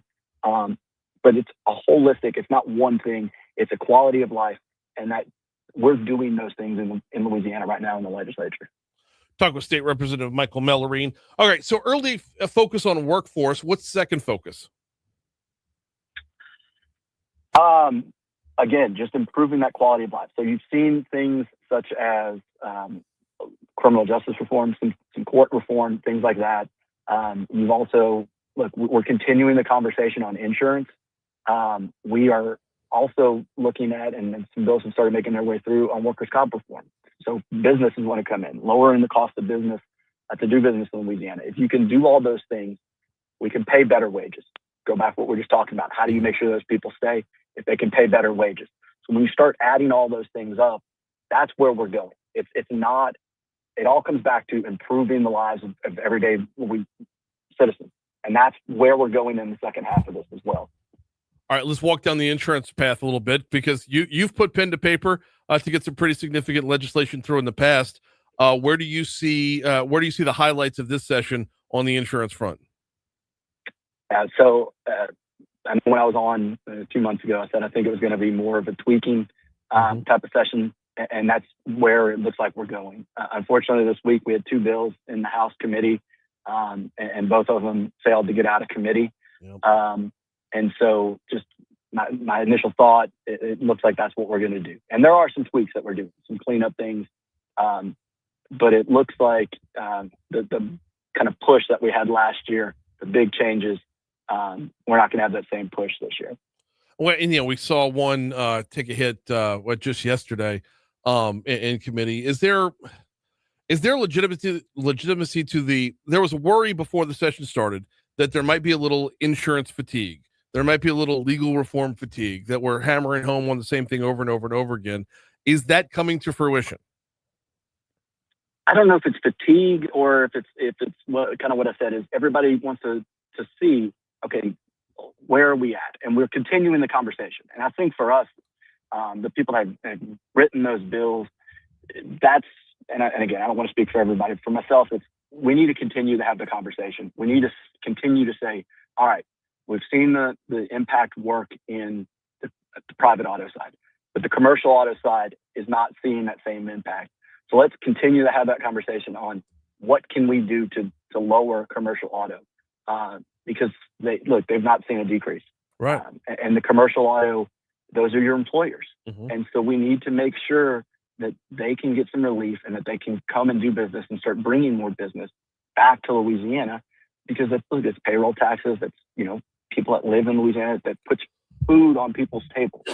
And we need that. That's all these big projects. They rely on commercial trucks. You're not going to be able to do anything without some commercial trucks. And so if we have people that don't want to do business in Louisiana, commercial truck wise, it's going to have a negative impact on everything else we're trying to do. I have such a want to talk carbon capture, but before we get to it, I got to ask you, which of your bills do you feel like is getting where it needs to be? So yesterday I had a bill in the House Labor Committee that dealt with non-compete clauses for interns and apprenticeships. And that made it out. It didn't have any objection. And that's, again, one piece of that workforce. We don't want somebody, whether it's a high school student or a college student, that is taking a class or taking an internship and then going through and signing everything, and then they graduate and they realize, wait, I can't stay in Baton Rouge, Lafayette, Lake Charles, whatever. I can't stay in this part of the state because I signed this non-compete. Mm-hmm. And so we're just trying to make sure that there aren't those barriers to entry. Because last thing we want is somebody to say, well, I was at LSU and I had an internship and I signed a non-compete, and now I've got to move out of state essentially, or, really far away. And it's not worth it for me. And then they start looking at other opportunities out of the state or whatever. We just don't want things like that to happen.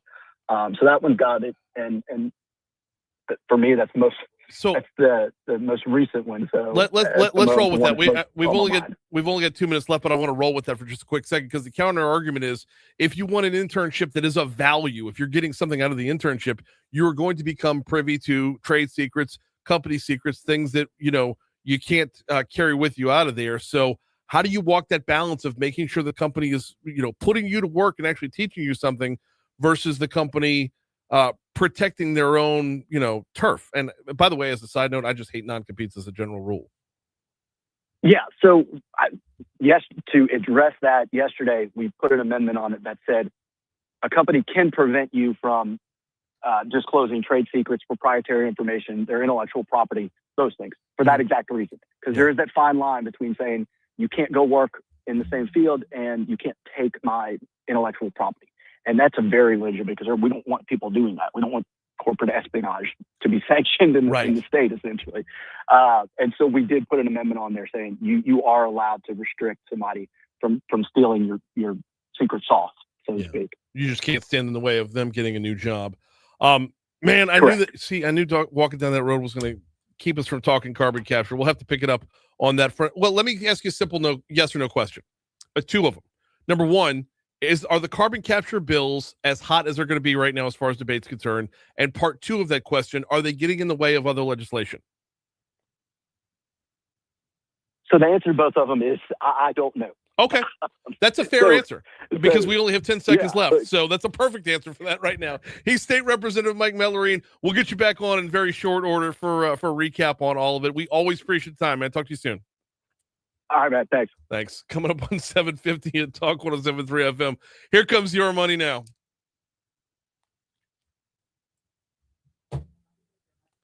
Mary.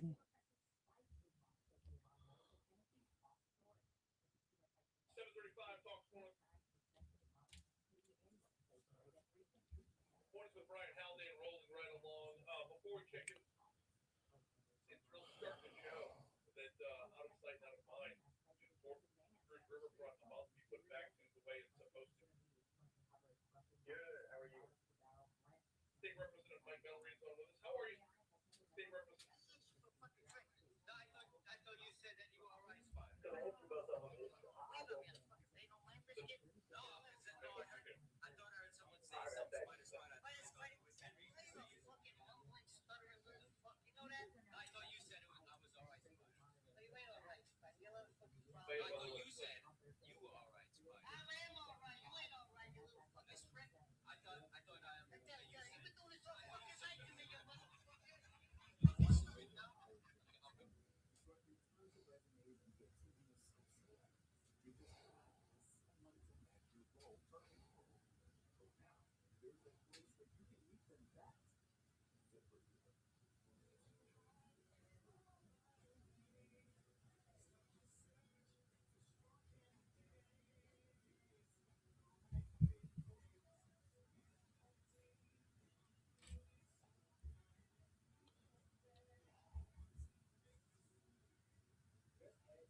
My name is Christine, and I'm a widow. My husband Ryan was a healthy 34 years old, and 3 months later, he was gone. Thankfully, he had life insurance. Ethos made it so easy. Here you get a quote in seconds, apply in minutes, and the same day coverage. 100% online, no medical exam. Life insurance didn't take away the loss, but it did give us some space to just breathe. Get your free quote at ethos.com/save. Ethos.com/save.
Cal.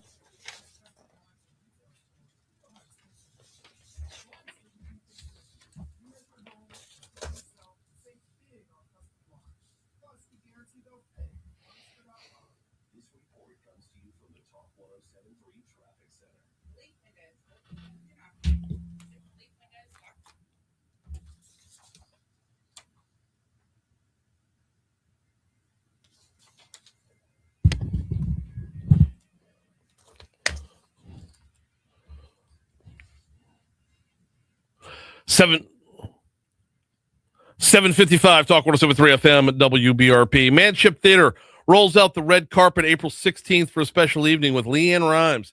Enjoy a gourmet dinner by Mansour's and complimentary drinks, all supporting arts education. It's the Red Carpet Gala. Tickets and sponsorship information can be found at manshiptheater.org. Plus, you can register to win tickets now at talk1073.com. We're going to have a busy third hour, which means we're moving this day in history up to right now.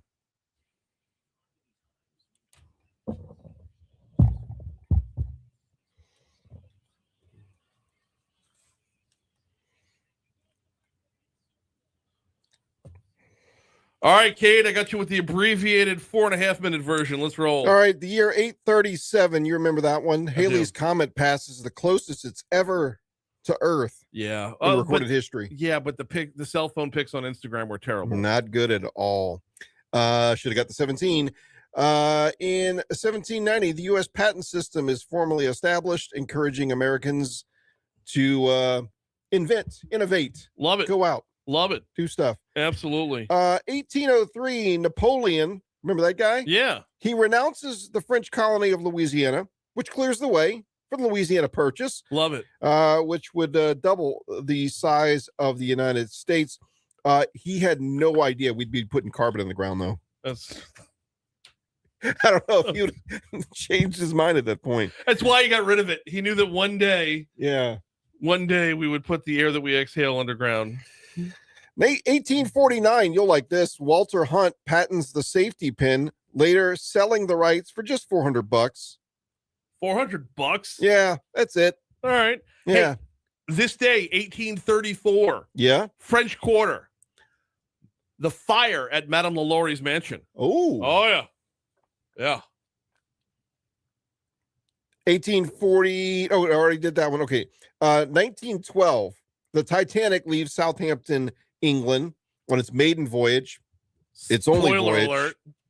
Yeah. 4 Spoiler days alert. later. Yeah. Guess what's coming up on the 15th? A rough day for old Jack, huh? Yeah. Let's see. 1925. I always miss. I don't understand why this guy gets so much grief with his name. I'm not saying it. I'm just going to read it as is. F. Scott Fitzgerald publishes The Great Gatsby, initially a commercial failure. Oh, what did Scott Fitzgerald ever do to you? It later Why became would a you say cornerstone that? of American literature. Look, Why would you say F. I Scott like the Fitzgerald? guy. What did he do to you? In history, apparently they don't like him that much. 1945, U.S. forces liberate Buchenwald, which is a concentration camp in Germany, exposing evidence of Nazi atrocities and marking a major humanitarian milestone of the Allied advance. Okay. Let's see. Moving on. 1970, Paul McCartney announces his departure from the Beatles, effectively ending the band in later on. Certainly they would break apart, but Paul McCartney left the band in 1970. All right. Let's see. This day in 2019. This day in 2019, astronomers released the first ever image of a black hole. That is correct. Captured by the Event Horizon telescope. Yep. Notable celebrity deaths today. NFL legend broadcaster John Madden. Oh man, I miss that guy. 1936. Wait, death or birthday? You know what? My apologies. I have this in the wrong order. Yeah. It was a celebrity birthday today. Yeah, you had John Madden and Max von Sydow is who I've got. Omar Sharif, Yes. actor from Lawrence of Arabia. I didn't have any notable deaths as far as something I could really remember, but today's days are National Safety Pin Day that coincides. Also ASPCA Founders Day and Salvation Army Founders Recognition Day. That's a long one. How does one celebrate National Safety Pin Day? Do they still use those when they do like the Red Ribbon Week and stuff like that? Yeah. Yeah. Do you safety pin a safety pin on your shirt? Ooh, good point. Yeah. All right. That's going to do it for hour number 2. Coming up next hour, James Trawick from the Hondo Rodeo going to join us with a little scene setter down in New Orleans. Let me forward you James Trawick's phone number. It always reminds me of that joke from Norm Macdonald. Yippee, Jerry Rubin died yesterday. Oh, I'm sorry. Yippee, Jerry Rubin died yesterday. I got that wrong. The Billboard 100's number 1 band for 1996 was Better Than Ezra. Coming in number 2, Ezra. Yeah. Yeah. Is James on the phone? No. Yes.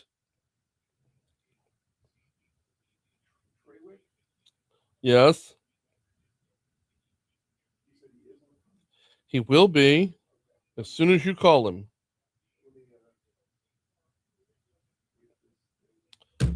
His number is in your phone now.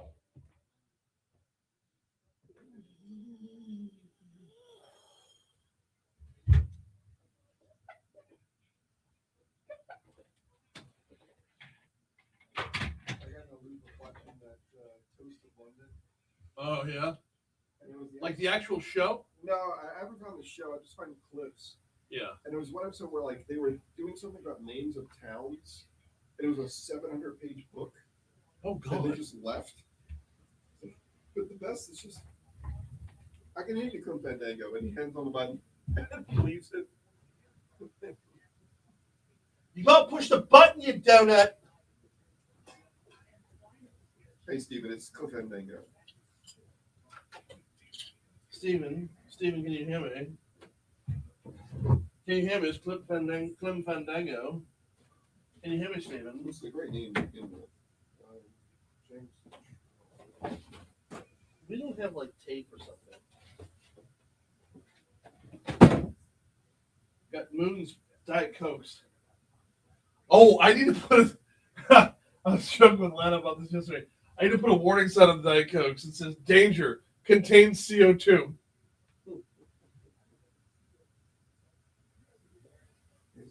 Capturing this.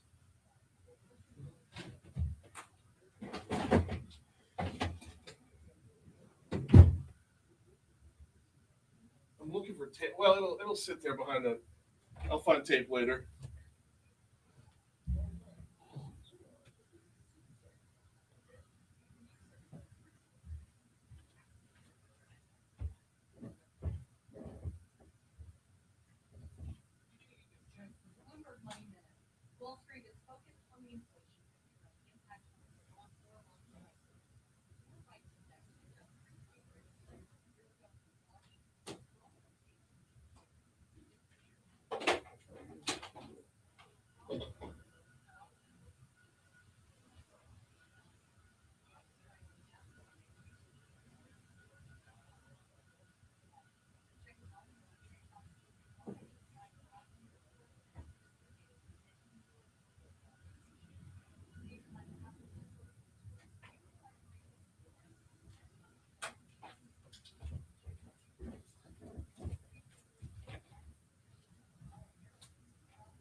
No, I'm just keeping it down here until the next time Moon comes in, but it says warning, contains CO2.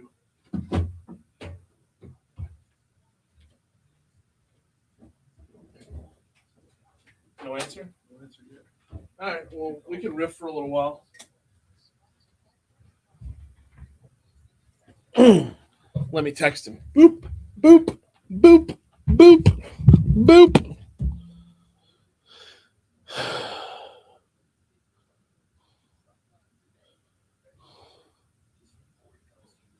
Who's the Foodie Friday? A taste of hope?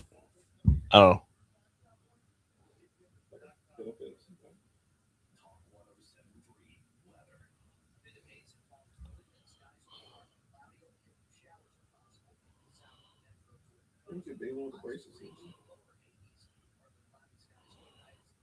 No, I think he graduated Hogwarts and moved on.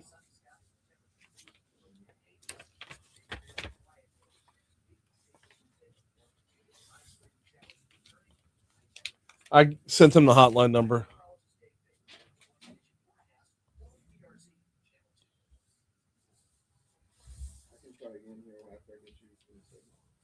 Okay.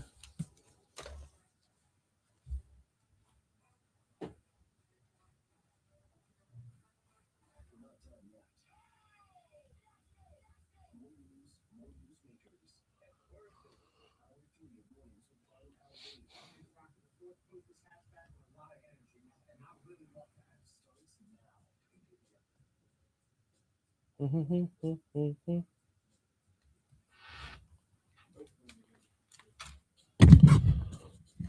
806 Talk 107.3 FM WBRP. Mornings with Brin Haldane rolling right along. Hour 3 coming your way right now. Brian here with you. Cade Wassan producing. Busy third hour this hour, y'all. We got Foodie Friday later on. Taste of Hope going to be in the house for that. We've got, we're going to talk with some roofers in a little bit. Tommy Means and Richard Tilley from Go Roofing and Parish Construction and Roofing going to hop on board. There's an interesting bill in front of the state legislature that I'm honestly walking into with completely open. Okay. Basically we'll put a stop to the door knockers that roll into town after a storm. Tragedy rolls through, disaster rolls through, roofs get ripped off, and people come in from out of state. And we've seen it happen a million times where someone gets scammed, you end up dropping like a $500 deposit on somebody and you never see them again and you have no recourse. What are we doing to address that? That's what we'll be talking about in our next segment. Right now, though, we got to check in down in New Orleans because it is time, y'all. The Hondo Rodeo Festival coming up starting today. Joining us now, James Trawick with the festival's on. James, how are you, man? I'm great, Brian. How are you this morning? Doing very well. So set the scene for us. What are we looking at right now? What's the calm before the storm looking like? Hey, the stage is set. We're ready for everybody to come join us at the Superdome. We've got Champion Square set up. We've got the sheep riding pen for the kids ready to go. We've got music. We've got vendors. It's going to be a great weekend, man. Looking forward to it. The whole run. So actually, I'm not gonna be able to make it today because I've got some work obligations here in town. So aiming for tomorrow for myself. But walk us through what the lineup's like, what the rundown looks like. Yeah, tonight we kick things off with, let's start with today. Champion Square Street Fest is at noon. It's free to the public. Come bring your kids. They can ride a sheep. They can hear. You got some great music out there. Coming inside, the rodeo kicks off with Angola Prison Rodeo first. We've got a segment with them with the best 8 trustees are coming to the Superdome to compete in their format. And then after that, we do our rodeo, the Hondo Rodeo $1 Million Rodeo. It's the best 8 contestants in the world. They're going to be going head to head for their piece of $1 million purse. And then after that, we've got the biggest rodeo dance you've ever seen. It's going to be Jason Aldean and Leonard Skinner at the Caesar Superdome. Then throughout the weekend, same thing, except tomorrow night, we've got Cody Johnson and Old Dominion and Creed and Bailey Zimmerman on Sunday. Unbelievable stuff all this weekend going on. Are there still tickets available or did we sell this thing out? We came close, brother. We came close. But yes, there's still tickets. Come on out. You can get them online or you can get them at the door. And by the way, unbelievably reasonable if they're still starting at $35. Are those tickets still available? I want to say there is a couple of left on Friday and Sunday. No more $35 tickets on Saturday. Okay. But they're moving. So if you guys want to come out, you better come get them. Absolutely. I would imagine they are. All right. So we all know the Superdome. We all love the Superdome. Just do your best to describe what it physically looks like in there right now, because putting a rodeo and a concert on at the same time. I mean, look, when you give me the visual of the Superdome, I've got Garrett Hartley's kick sending the Saints to the Super Bowl. So I don't know what that visual looks like. All right. So just imagine with me, you've got the layout of the field in one end zone, from the back of the end zone all the way out to about the 25, maybe the 30. We have a stage. This is a massive, massive stage. These are where these bands are going to play. Opposite end zone, you've got an arena. So we've got our back pins where we're holding our livestock that goes into the load in, load out tunnel that faces Smoothie King Center, all the way out to about the 35 as well. It's dirt, 14 inches deep, with an arena built all the way around the perimeter. We've got buck and shoots. We're going to be doing all 8 events. This is not just bull riding. I want to make that point clear. This is team roping and ladies barrel racing, ladies breakaway, all events. So all the rodeo action will happen in one end zone. All the music will happen in the other end zone. And in the in-between, we have a special floor pass upgrade. So you can watch. You got to have a seat to watch the rodeo. Sure. But when the rodeo's over, you can move to the floor and be right in front of the stage. And that floor pass upgrade is what gets you there. And you can find that on our website. I know I'm nitpicking right here, and we're going to get to the rodeo side in a minute, but the stage, you said it's at about the 35, or it's in the end zone pointing towards the 35, pointing out? Yeah. In the end zone. In the end zone, pointing back towards the rest of the arena. Towards the 50-yard line, exactly. Oh, okay. Stage right, faces the arena faces the stage. Unbelievable stuff. We got James Trawick with us from the Hondo Rodeo, starting up today. Take me back outside again, Champion Square. What's the rundown out there? It's free to the public, open festival type, festival style. Give me just a quick glimpse. Yeah, everything you can imagine, from food and beverage to craft makers, leather belt. You want a brand new leather belt? You want to pick up a cowboy hat before you go inside? Something for everybody. We've got Zen and Coors and Tito's, and Chevrolet dealership brought out some brand new vehicles to put on display. So anything that you want to see Western culture wise, we've got Neil McCoy, we've got Montgomery Gentry, we've got some really great local Cajun bands playing throughout the day, and sheep riding. So if you want to let your kids really experience true authentic Western culture, we've got a vest, we've got a helmet. Bring your kids, we'll let them ride a sheep. Oh, very, very cool stuff. So before we get you out of here, what does it all, like, the process of building in and breaking down? That's part of this whole equation here. Putting this together has been monumental. Logistics wise, how tough has this been? Oh, Brian, you and I, we met a while back. You know, we've been in and out of town quite a bit lately, and the logistics of actually establishing the stage, measuring everything out, all of that began on Thursday last week.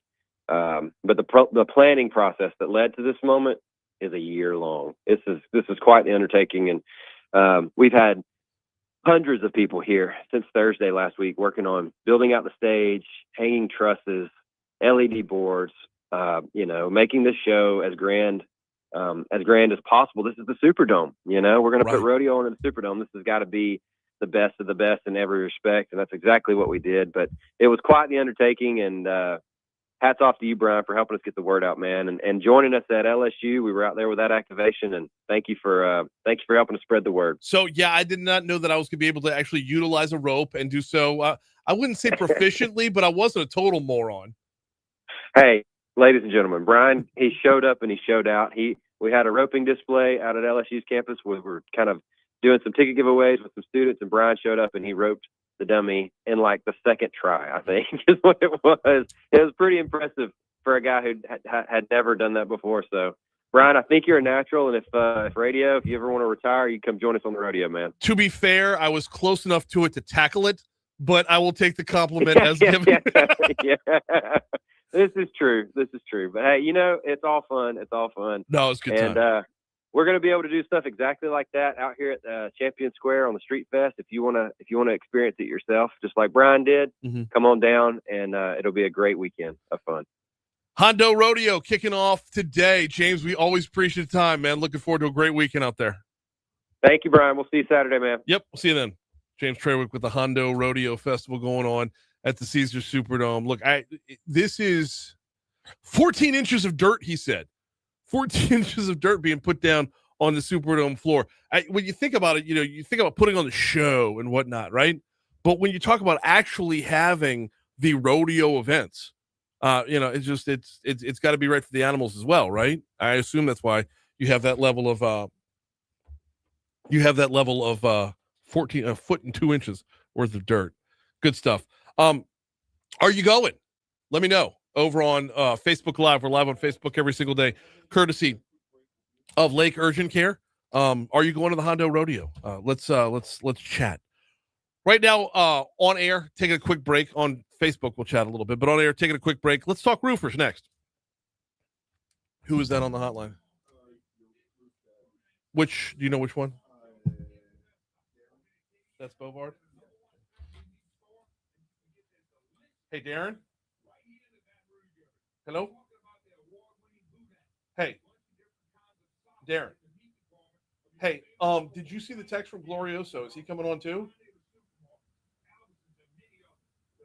It's like right. Yeah, he texted like 2 minutes ago. Who all do you have on yours? Okay. This is going to get a little convoluted with so many voices, so let me tell him to text in about midway through the segment, and we'll start with y'all and then pivot to him. All right, hang tight.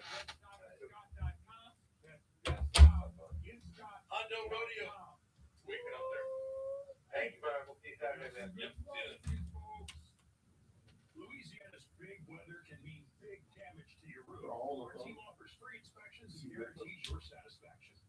Huh? Yeah, they've got 3 of them on a speakerphone over there.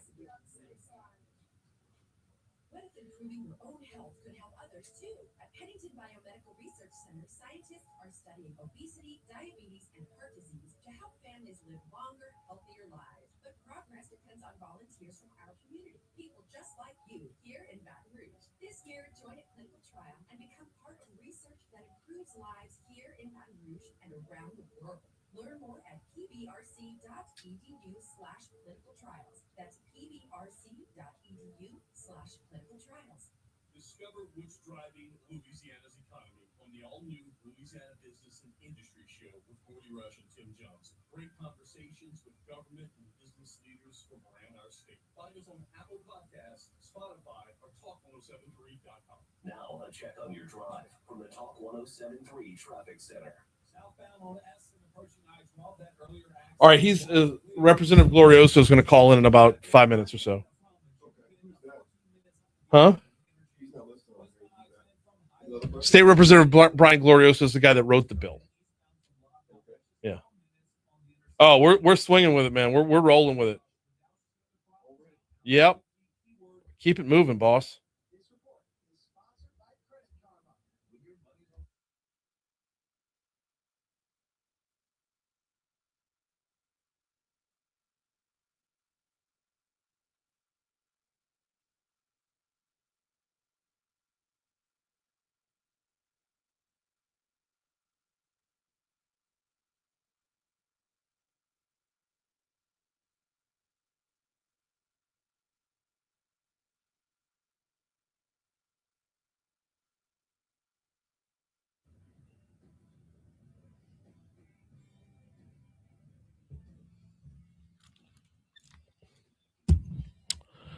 $8:17 Talk 107.3 FM WBRP mornings with Brin Haldane, rolling right along.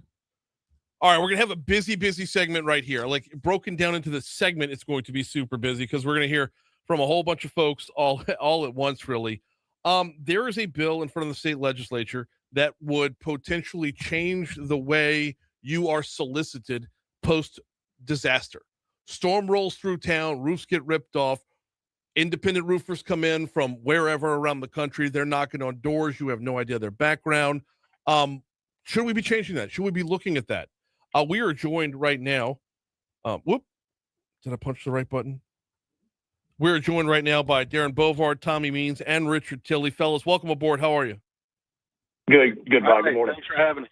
No, glad to have y'all on. Glad to be talking about this. When disaster rolls through, people get real desperate real fast and can make some harsh or hasty decisions along the way. Talk to me a little bit about, in fact, Tommy, let's start with you. Tommy's with Go Roof, and he's the current president of the Louisiana Roofing Contractor Association. Tommy, talk to me a little bit about what the idea was behind putting together legislation that's currently in front of the state legislature. Well, I like this bill because, like you said earlier, it keeps a lot of out-of-state guys coming in and taking business from us local guys. I like the no soliciting in general just because of the way it's being done too. Yeah. Right after a storm, people know they have damage. You don't need to knock on their doors. They half their roof's missing. They know that they have damage, so they're going to call somebody local. If this bill passes, it'll keep out-of-state contractors, like you said, from coming in and taking that business from us local guys. Also, you know, the way door knocking is being done these days, and Richard, you could probably attest to this too. I mean, we go behind guys that, these door knocking guys, that they're making damage. We haven't had a storm in 6 years. We haven't had a legitimate hailstorm in probably 3 years, but yet all these roofs are still getting approved. And why is that? And how is that? So I personally like the bill. The association is kind of mixed because some companies, that's how they get their business, is going around door to door soliciting. So it's just that some of the companies out there are kind of ruining it for all the good companies, and kind of the same old thing that you see everywhere. It's just, I'm personally for the bill. I hope it does pass, and I'll go down there and support it. Richard, pick it up where he left off. Yeah, no, Tommy, I agree with him. And one reason that we started the LRCA a couple of years ago, and I was, fortunate enough to go to the bathroom one morning in the meeting and come back and be the president of the association for the first year of it. And and Tommy picked it up from there. But I agree with Tommy, and we go behind a lot of these door knocking organizations that do come in post storms and are seeing damage that's being created, and it's not kind of what the industry should represent. And we started it, and what we wanted to do was develop education and raise our industry and get rid of some of the negativity that comes with it. We have a slogan over at Parish Construction and Roofing that says, "Do business with someone you know," and we mean that. And Tommy means it. And he local guys, state of Louisiana guys that have great companies and great people that are doing great work for our residents and our friends, our families, our neighbors. And we always say around the office, treat our homeowners like you would treat your mother, like you would treat your father. And I think that's important. So, for the bill, like it, Gloriosa does a lot of good work there. Let's develop some education. Maybe it's with the Louisiana Contractors Board. Maybe it's with even LRCA itself, where if we're going to go out and you're going to allow some door knocking, which is a legitimate marketing plan, we don't do it as a practice at Parish, but we do understand that it can be done properly, the right way, and have identification on folks, and maybe have our salesmen, have some of that education where they understand what can be said relative to policy, what can't be said relative to policy. And as contractors, licensed contractors, which is something that LRCA promoted and we got done last legislation, that we are licensed properly in the industry. And when we're putting a roof on someone's home, which arguably, is one of the biggest ticket items that they're going to do on their home, that's done right. Even with the Fortified program now that the state is so far into, I think we've reached 10,000 fortified roofs here recently. The great work the LDI has done and Commissioner Temple. So, supporting all these things, it just raises our industry, makes us better at what we do, and basically protects our residents and our families and neighbors, right? Yep. And as just full disclosure here, I did business with someone I know. One of Richard's roofs is on my house over at the Haldane establishment. So I know the value of going local, making sure that someone isn't rolling in from out of town. Now, for the local roofers who use door knocking as a method of marketing, does this proposal put up an alternative instead? I mean, are you just pointing out a problem, or is there an alternative solution? That's a good question. I don't know that. That's a great question, as a matter of fact. I don't know that there's a solution to the problem. The problem that we come across is just those few companies that get up there, door knock, and they get up there and they create some damage. It's man-made damage. Yeah. I don't know how to fix it. I think Richard has a great idea, and that's something that I think the LRCA can talk about about getting some education out there. And maybe that's a good middle of the road kind of fix for everything, because you can't just give too much power to insurance companies. You can't give too much power to contractors. You know, that might be a great middle of the road kind of policy that, you know, if you're going to go and door knock, at least we can teach you how to do it the correct way instead of some of these guys going out. You know, when he was talking about the license and stuff that we got done last year, I mean, it was basically $75. You were a roofer. Watch a couple YouTube videos. So you got people from all different walks of life coming in. And how do you know that there was no training? There was nothing. So this has become more of a sales industry that feeds off of the insurance proceeds instead of being a trade. And we want it to go back to it being a trade again, because I take pride in my work, and I know Richard does. And we want to make our customers, our homeowners, happy. We think that getting rid of some of the door knocking bills, you know, the laws would help that. Well, let's pivot over to the man who, oh shoot, did I just hang up on the guys? I might have hung up on them. Let's get them back on the phone real quick. We're going to pivot over to the guy who wrote the bill. It's State Representative Brian Glorioso joins us. He was on with us a couple weeks ago about some of his other bills. Representative Glorioso, want to get your follow-up on what the guys were saying about this door knocking bill. When you put pen to paper to create this legislation, how did you work the balance between protecting the homeowner and not restricting free trade? Well, you know, I started working on this a couple of years ago. We've had so many storms in my area. We had a tornado come through Slidell about 2 years ago, and I was in the middle of a session. When I came home, I had about 15 flyers stuck in my door, saying that I might have had roof damage and offering inspections. And the tornado was probably about 4 miles away from my house, so we had no damage, obviously, here. But everyone in my neighborhood had all these flyers, and I had seen it before, and I was aware of the issue. And so I wanted to find a way to prevent this predatory solicitation. There's a lot of bad actors that are out there. They're generally these storm chasers. They're not our local guys that are here in the community that are going to do good work and be here to stand by it when the work's finished. And we see a lot of unnecessary claims filed because of this. Some really bad actors actually get on the roof and do damage when they claim to do an inspection. We've made some progress with the licensing, but what we're trying to do is limit the type of predatory solicitation without affecting the good roofers who are here in the community all the time doing their work. So the bill tried to narrowly tailor that. It limits the solicitation to a period after a natural disaster.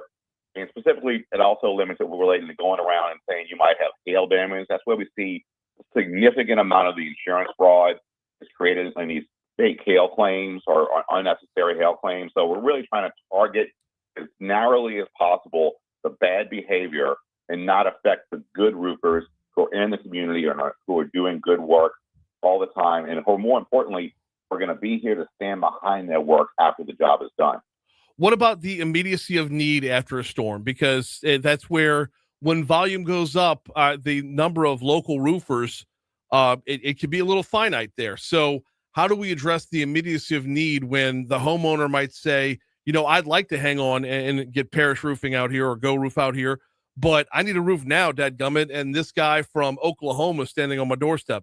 How do we walk that balance? Well, I mean, we've already limited that because you have to have a license down in Louisiana to come in and do roofing work, because we don't want unlicensed people getting on roofs and doing shoddy work. And so, you know, our local roofers can work to do that work. We do have some provisions in the law and in this bill as well for allowing for temporary emergency repairs, and so that they can get a tarp up there, they can do the emergency repairs. But at the end of the day, we want a licensed professional roofer doing this roofing work so that the customer is getting a quality product that's going to be backed up by someone that's in the community or is going to be here to do the warranty work. And the insurance company knows that if they're paying for this damage, that the house is being restored to the proper condition. So it is a balance, because in a major disaster, you do have a finite number of people that can do the work.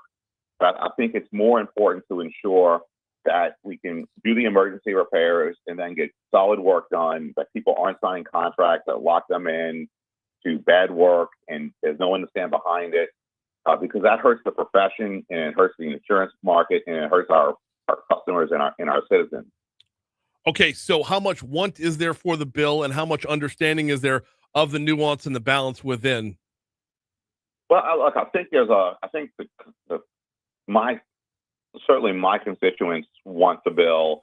I think a lot of people that have lived through disasters understand this issue and want this protection. There's a lot of consumer protection in the bill related to what notices have to be given. They don't allow for renting of licenses, which we've seen done. There's a void period for the consumer. But what's happening is people would show up, knock on an elderly person's door, have them sign this open-ended contract, lock them in. They a lot of times didn't even know what they were signing. Next thing they know, they've got insurance paperwork showing up at their house, and now they're in this whole system. And so it really cracks down on the bad actors without affecting the good actors. He is State Representative Brian Glorioso. Greatly appreciate the time. Also, shout out to Tommy Means from Go Roof and Richard Tilley from Parish Construction, both representing the Louisiana Roofing Contractor Association, and Darren Bovard for putting the whole thing together. Representative Glorioso, appreciate you, man. Absolutely. Thank you. Here's news. Whoop.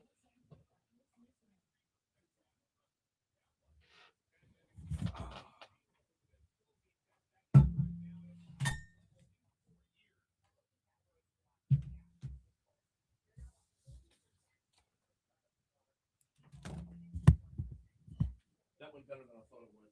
Thank you for pivoting on the fly like that. That was a lot at once. Circus.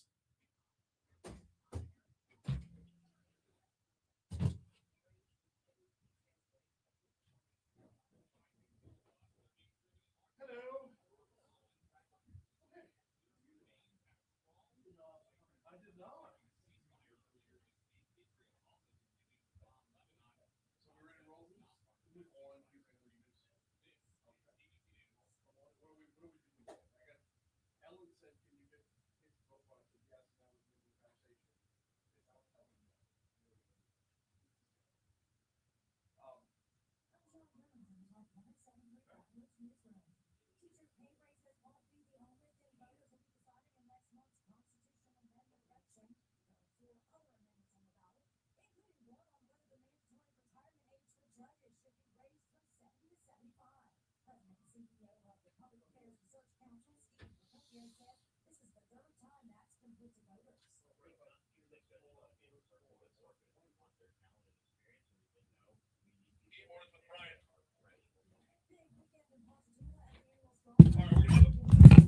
We'll get y'all on these two mics here, and I'll move over to this one.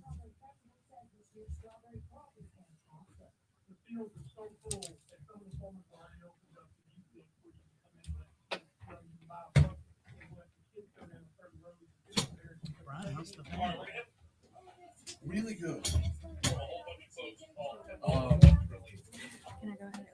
I go ahead and Busy time right now. It's always, I mean, I don't know if there's ever not a busy time, but we got AAU basketball starting up for my 8th grade. So she's 14 under, and we're traveling now. So like next weekend we'll be in Houston. Just snack on it. Yeah, like it's really a step up in the level of play. We actually had to fill out paperwork with the NCAA. Wow. I know. It's like it's getting real fast. Hey, Sarah.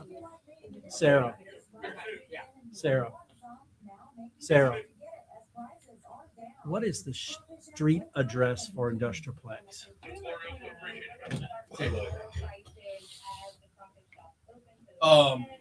What do we have here? I have a shrimp and crab crepe, which on the menu, it's our French Quarter crepes.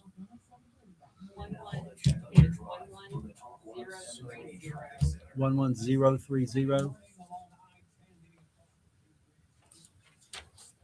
Can I get your name? Barrett, Barrett. And David.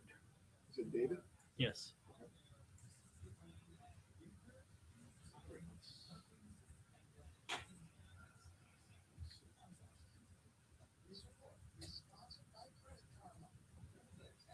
Mine are all older. They're not.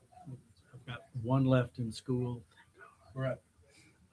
We live in Grove State, so it's our granddaughter. She lives with us, so she goes to MSA. It's a math, science, and arts thing.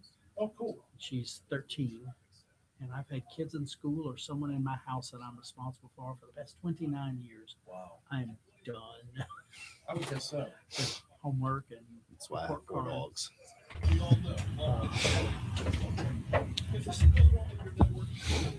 My mom was a teacher for 28 years. I support them. They do a thankless job, but I'm so tired of school. No, I understand. It's it just doesn't stop. They're so like, I don't remember being this structured this young when I was a kid. No. Like I had Absolutely I had basketball practice or I had baseball practice. I had to Yeah. have like 18 different like, and I School was ball, travel ball, all-star ball. right. The travel ball thing is what's ridiculous. To Well, me. we put that off for as long as we could, but now I mean she's leaving 8th grade, going to high school. So I was telling her we had to fill out paperwork with the NCAA. That's So crazy. so she could be ranked or whatever. Yeah. I mean, okay, she'd be ranked like what 5,000. I don't. Yeah. But like, she's good, but like, no, she'll play in high school. But like, I don't Yeah. know. I tell my nephew that all the time. Like, have a backup plan. Yes. It's great that you want to play baseball professionally, but let's be real. If I'm being honest, I do think she could move up one more level beyond that, like from like a small school. Yeah. Like I have my wife's cousin, just went to Bowling Green, full ride scholarship Yeah. to Bowling Green. It's not, the big time, but you get an education. It doesn't really matter where you go. correct. Because the possibility of moving up to pro, I mean, there's a lot of folks who want to, and Mhm. there's only so many positions available. I went to Bainbridge High. I knew that was not an option for me. So I went to Baker High School, graduated in 1985. We were really good at football, and I knew college ball was not in my future.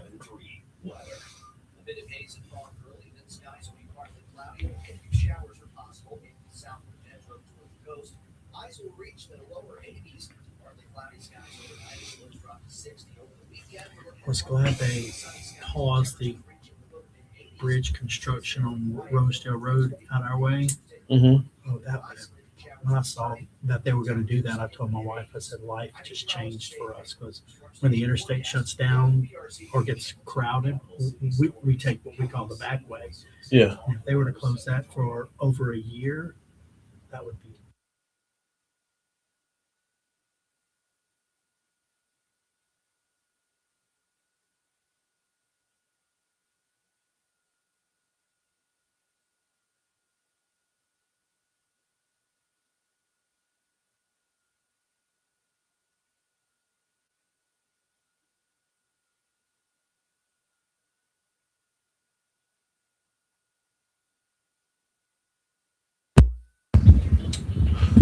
I need 60 seconds before we start.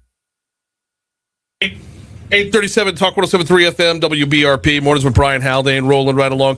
About to dive into Foodie Friday. Going to tell you about an event coming up with Hope Ministries called A Taste of Hope. Before that, though, want to remind you about the Baton Rouge Metro Airport. FlyBTR.com is the website. FlyBTR.com. I tell you every single day about the direct flight to Washington, D.C. Leaves out in the morning, comes home in the evening. You don't even have to book a hotel reservation. Go to our nation's capital, get your work done, come back, sleep in your own bed that night. FlyBTR.com. But I need to start telling you right now about looking forward to football season. Everybody wants to book their ticket to Ole Miss, right? Well, I guess you have to book a ticket to Memphis and then drive back into Ole Miss. That'd be the closest airport to Oxford. You know, it was fun at Oxford International because that's not a thing. So book your tickets now, flybtr.com. Get on board the lane train, or I guess the lane plane, as it were, getting ready for LSU football season with the Baton Rouge Metro Airport. All right, it is time for Foodie Friday, and today we are teaming up with Hope Ministries. We've got David Tidwell. We've got Barrett. Barrett, you didn't give me your last name. Meeks. Barrett Meeks. Talking about A Taste of Hope coming up next week. Give me the rundown. What's it all about? Great. So Taste of Hope event is coming up on Tuesday, April 14th. It is our annual fundraising event that we put on every year to support the programs and initiatives that we do at Hope Ministries to support our community. Walk me through Hope Ministries. Tell me a little more for those that aren't familiar with what y'all do. Your mission is unbelievable. So our mission is to prevent homelessness and promote self-sufficiency and dignity. Yes. And Hope offers two main programs, one of those being the Client Choice Food Pantry, where we are set up like a grocery store. So clients that come in and shop are able to do that in a grocery store style setting instead of just a box of food they may not be able to eat or cannot eat. Right. And if they can't eat it or don't like it, then many times it gets discarded, and that just contributes to a lot of food waste. The homelessness problem here in Louisiana, Baton Rouge, New Orleans specifically, in these two cities, it continues to, I don't know if it's getting worse or if we're just finding it more. I don't know what how do you put actual numbers on it, but what we're seeing on a day-to-day basis is heart-wrenching, and solving the problem has a lot of, I used the word nuance in the last segment, but solving the problem has a lot of nuance as well, because you're talking about people, you're talking about souls, you're talking about someone's family members. It's a lot more difficult than, just homeless sweeps. It's, you want them somewhere that they can thrive, somewhere that they can fulfill who they are as people as well. Right. So, the homeless situation in our area and really across our country is that there's a heightened awareness of it. At Hope, we try to go upstream to prevent. So if we can identify barriers and challenges that individuals are facing and mitigate those barriers, then to prevent them from becoming unhoused and homeless, then that's where we want to be. And that's where our second initiative called The Way to Work comes into play. Yes. And that's our workforce development and educational opportunity work that we do, is to work with individuals that need skills and opportunities that traditionally haven't been able to get those skills and opportunities. It's not that they're not able, the opportunities are just not there. And we're the ones that say yes. And so if we can identify those barriers, mitigate them, get them the training, opportunities to get a better paying job, other supportive services, whatever it is to prevent homelessness, we're a step ahead in the game. David Tidwell from Hope Ministries and Barrett Meeks talking about A Taste of Hope coming up on Tuesday night. All right, let's walk through it. What's Tuesday going to look like? What is the event from start to finish? So the event, VIPs arrive at 5. Regular admission is at 5:30. We've got good. It's just going to be a great, fun event. We're going to showcase some of the impact that Hope has had it in our community over our 23 years of existence, and it's the highlight of the night is going to be a head-to-head chef cooking competition. We'll be having a mystery ingredient given to them right before they cook. We've got judges that'll be judging the contest, and there's a lot of other fun things happening. There's some live painting going on. Caricature artist is going to be there, and just it's going to be a fun night.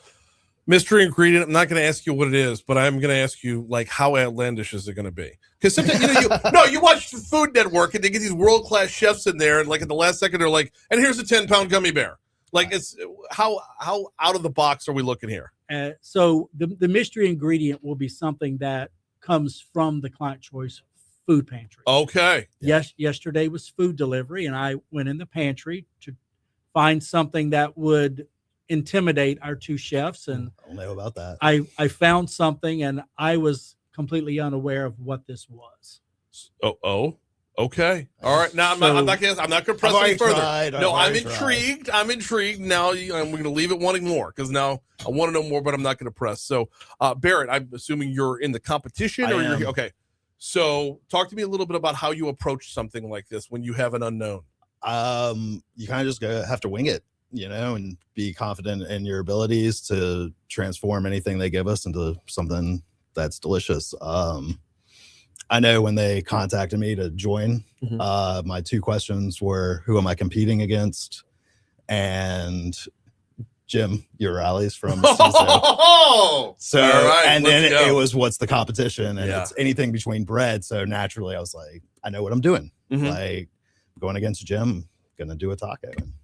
How when you have a head to head like this, I mean, there's pride on the line here. Oh, 100%. So Jim's a pillar in the culinary community in this. I've known him for going on 15 years now. So being able to compete against someone like that is just so much pride on the line for me. As somebody who's still up and coming and making a name for himself. How bad is the trash talk in the chef community? I wouldn't say it's y'all too get bad. after each other. I think somewhat we do, but it's all in good nature. We have a really close community with the chefs around town. So, well, yeah, we do have a little ego. And Let's go. I'm here for it. Oh yeah, talk a little smack. I've seen Jim at some events lately, and every time I see him, so is this going to be the competition piece? Do I get a heads up? And he's like, no. So, well, no, but how much can you map out before you have your secret ingredient? I mean, I have a pretty good idea of what I'm going to do. And I think what I'm going to do, it's going to be able to take whatever they give me and implement that in one way or so another. Retrofit it back into the recipe. Yeah. All right. That works. As far as Good a show, as far as a show is concerned, we know what these competitions can look like on TV. Yeah. But when you're showing up and you're actually there, how much of the interaction is there with the crowd, the audience, to like let them know what's going on second by second? Oh, I think that's a lot of the, part of the show is us talking about what we're doing. And it's kind of, you have to strategically know, like, okay, I can't do this in a non-kitchen. I can't bring a strainer. I can't bring all this equipment. So what can I do ahead of time to kind of get myself on the right track and still be able to take their secret ingredient and add it to that dish? And the cooking stations are right in the middle of everything. So they're not segmented off. So those that are attending will be a foot and a half away. They'll be able to stand there and watch. April 14th, 11030 Industrialplex Boulevard, 11030 Industrialplex Boulevard, a night of flavor and purpose, as we have a taste of hope. So we're going to get into in just a little bit. When we go to break on air, we will still be live on Facebook, and we will try what you brought in. Actually, give me a quick descriptor. What have you brought in today? So these are our French quartered crepes from the restaurant. They are a shrimp and crab meat in a pepper jack mornay, folded with some crepes. It's one of our biggest sellers at the restaurant. I wanted to bring something that wasn't too heavy. Well, I mean, I appreciate that. They look fantastic, by the way. Thank you. And yeah, the combinations that we're able to find here in Baton Rouge. Yeah. I really feel like we have an underrated scene on that front. I agree. On the creativity front. On the creativity, I think there are a lot of really good chefs that are like pushing boundaries of like what we can get away with in Baton Rouge. We were talking about it, earlier. Sometimes it seems like catfish fillet with etouffee, like that's going to sell out. Whereas something I work 3 days on, make a stock and turn that stock into a sauce and do all these things, that might not sell because somebody's not aware of like what it is. Sure. But they know what a fried catfish with etouffee is. Yeah, but because it's so good. But remember, there was a day where somebody put that first scoop of etouffee on a catfish, right, and that was considered bold and new. Right. And now it's right. it's on every menu out. Well, it's on a lot of the menus out there. So it catches like wildfire, but you got to catch the lightning in the bottom. And somebody's got to dive in first, and that's one of my favorite parts. I think Baton Rouge is really great with our community of food, but it's sometimes it's just like try something new. Yeah, no. You're talking to the try something new guy though. Yeah, but I understand those. Hey, I know what I like. I've gotten the same thing every month for the last 30 years. Being in Mansour's, I can't count my blessings enough to be a 30-plus-year-old restaurant with a menu that people still continually come back for. 100%. Like I love that. Yeah, please come in and get the redfish. Barrett Makes is going to be going head-to-head with Jim Urdiales on Tuesday. David, you said there are still tickets available, correct? Yes, there are very, very few tickets. You can go to hopebr.org and on events and find the opportunities there, but they are very limited. hopebr.org. Yes. Hopebr.org. That's the homepage. You can get the taste of hope from there. You'd also learn a heck of a lot more about Hope Ministries while you're there, what their mission is, and then how they are going about trying to accomplish it. Actually, you know what? We got about 30 seconds till break. I don't know if this is enough time to ask this question, but how do you measure success? What do you consider like a measure of like this was a good day? So, I mean, our ultimate goal is to help someone move from A to B to C, all the way to Z. When we, have our clients come in and they are truly at wit's end and they don't know where to go next, and they're stuck in a job that can't support their family. And through our program, we're able to help them get the opportunities that they need. And we see them go from $12 to $13 an hour. And now they're at 30. Nice. That Big changes win. not only their family. Absolutely. We're going to push pause right there. We're going to dive in for a little taste test right here on Facebook Live on air. Here's your money now. All right. So let me hop up and grab a plate and a fork and knife.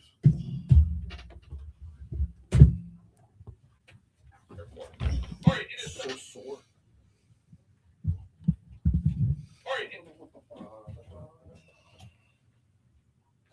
All right. Here's your money now. Not only their family. Absolutely. We're going to put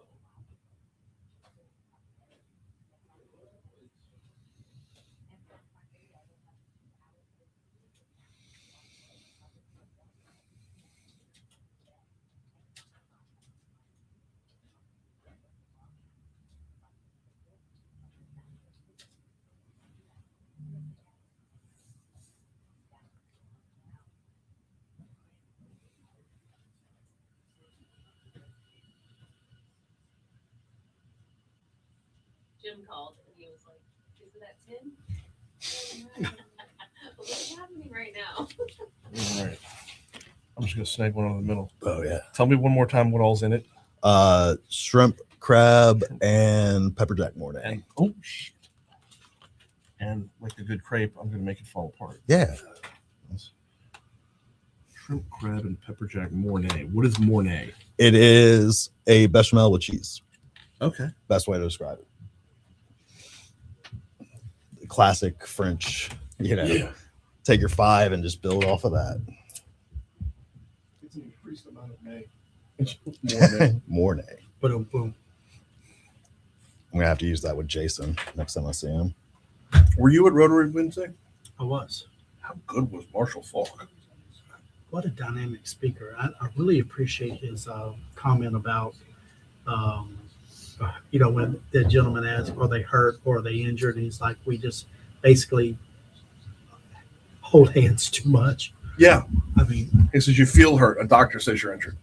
And he said this generation needs to kind of get out of their feelings type thing. What a great, I like how he put it. He wasn't insulting or looking down, but he just, I think anybody in the workforce right now that works with a younger generation, it feels like that. Like, yeah, it was, yeah. I mean, I know my managers and I will sometimes just look at each other and like, what is going on here with this? Like, oh, wow. Okay. You did. The crab. Holy shit. Are you saying it's good? Yes. Okay. So I know the station is bringing some folks. Or are you amongst those folks? I believe I am. I got myself in, but pending family obligations. So we hope you're able to attend. No, I definitely want to. He's not making this stuff. No, because it doesn't have a 10-pound gummy bear. I'd work it in.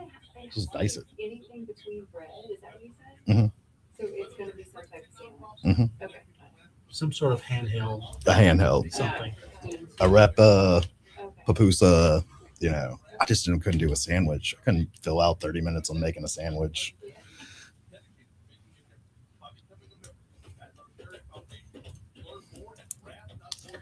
It's giving people the opportunity to watch the cooking and assembly process and everything up close is fun. Yes. kind of adds to the atmosphere.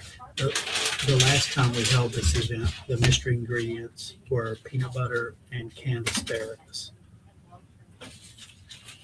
What? How did you put those together? The guy, David Dickensage, made shrimp and grits with that as a sauce. Fantastic. Okay. And I can't recall the lady's name who made an Asian dish with that. It was Old Dave. He's bounced around a bit. A little bit. Oh, He got ran out of town. So I was going to ask if he was still here. last I heard, he was in Gulf Coast, somewhere in like Ocean Springs or Gulfport. He had a very short-term partnership with Miss Stephanie over at Zealand Street. Was a sponsor of the show for a little while. Yeah, and I love her like she's family. And they tried to do a nighttime, like an evening thing, and he had a Japanese. And then he went to Colonel's Club, was it? Did he? Yeah, he started Colonel's Club For a short period. now. Motto's over there, so doing well from what I hear. I don't know how many bridges you can burn in one town, especially a small as Baton Rouge. Yeah, my owner was just like, "Who keeps on hiring them?" I was like, someone who wants to do something new and different. Like, but Beausoleil finally changed their menu away from what he had at sushi to Beausoleil, and I was like, "Yeah, it's coastal cuisine."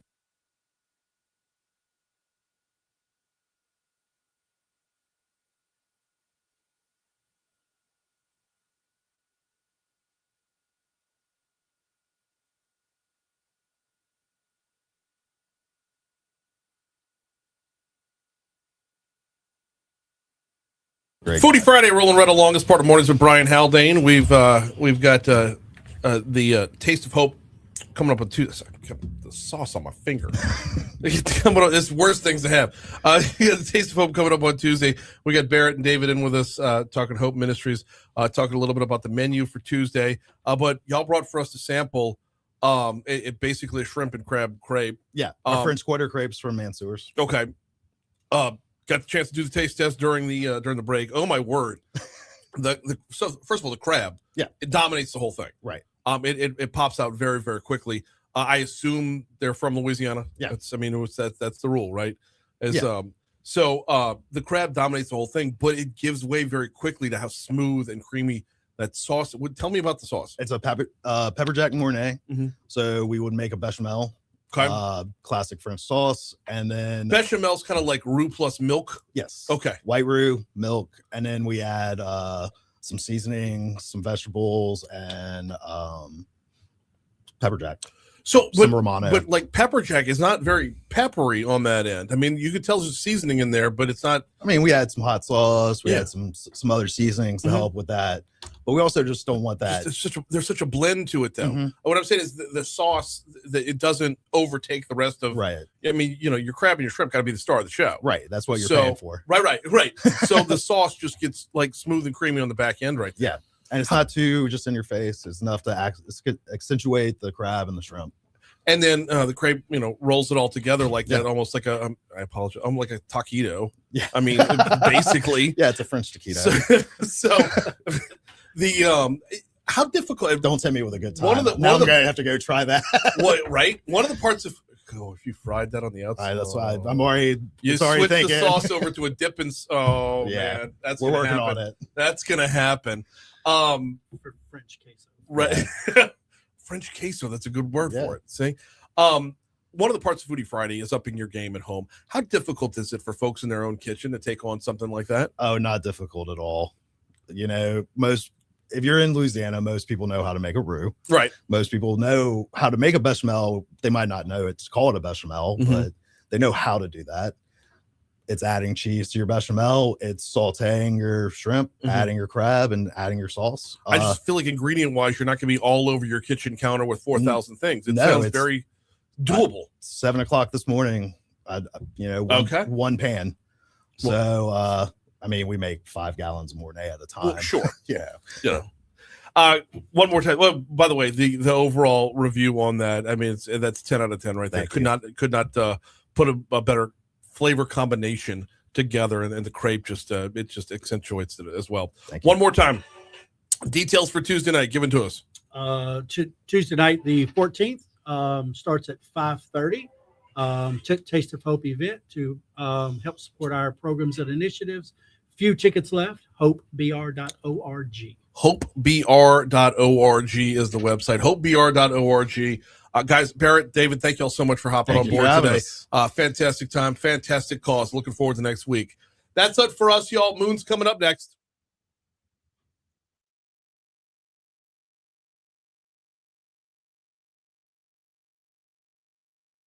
If you want bracelets. Sorry, I offered them up to the crew if we have any left. That's okay, yeah. I think I have 8. Okay. Yeah. All right. Well, I'll probably end up giving away probably 4 of them.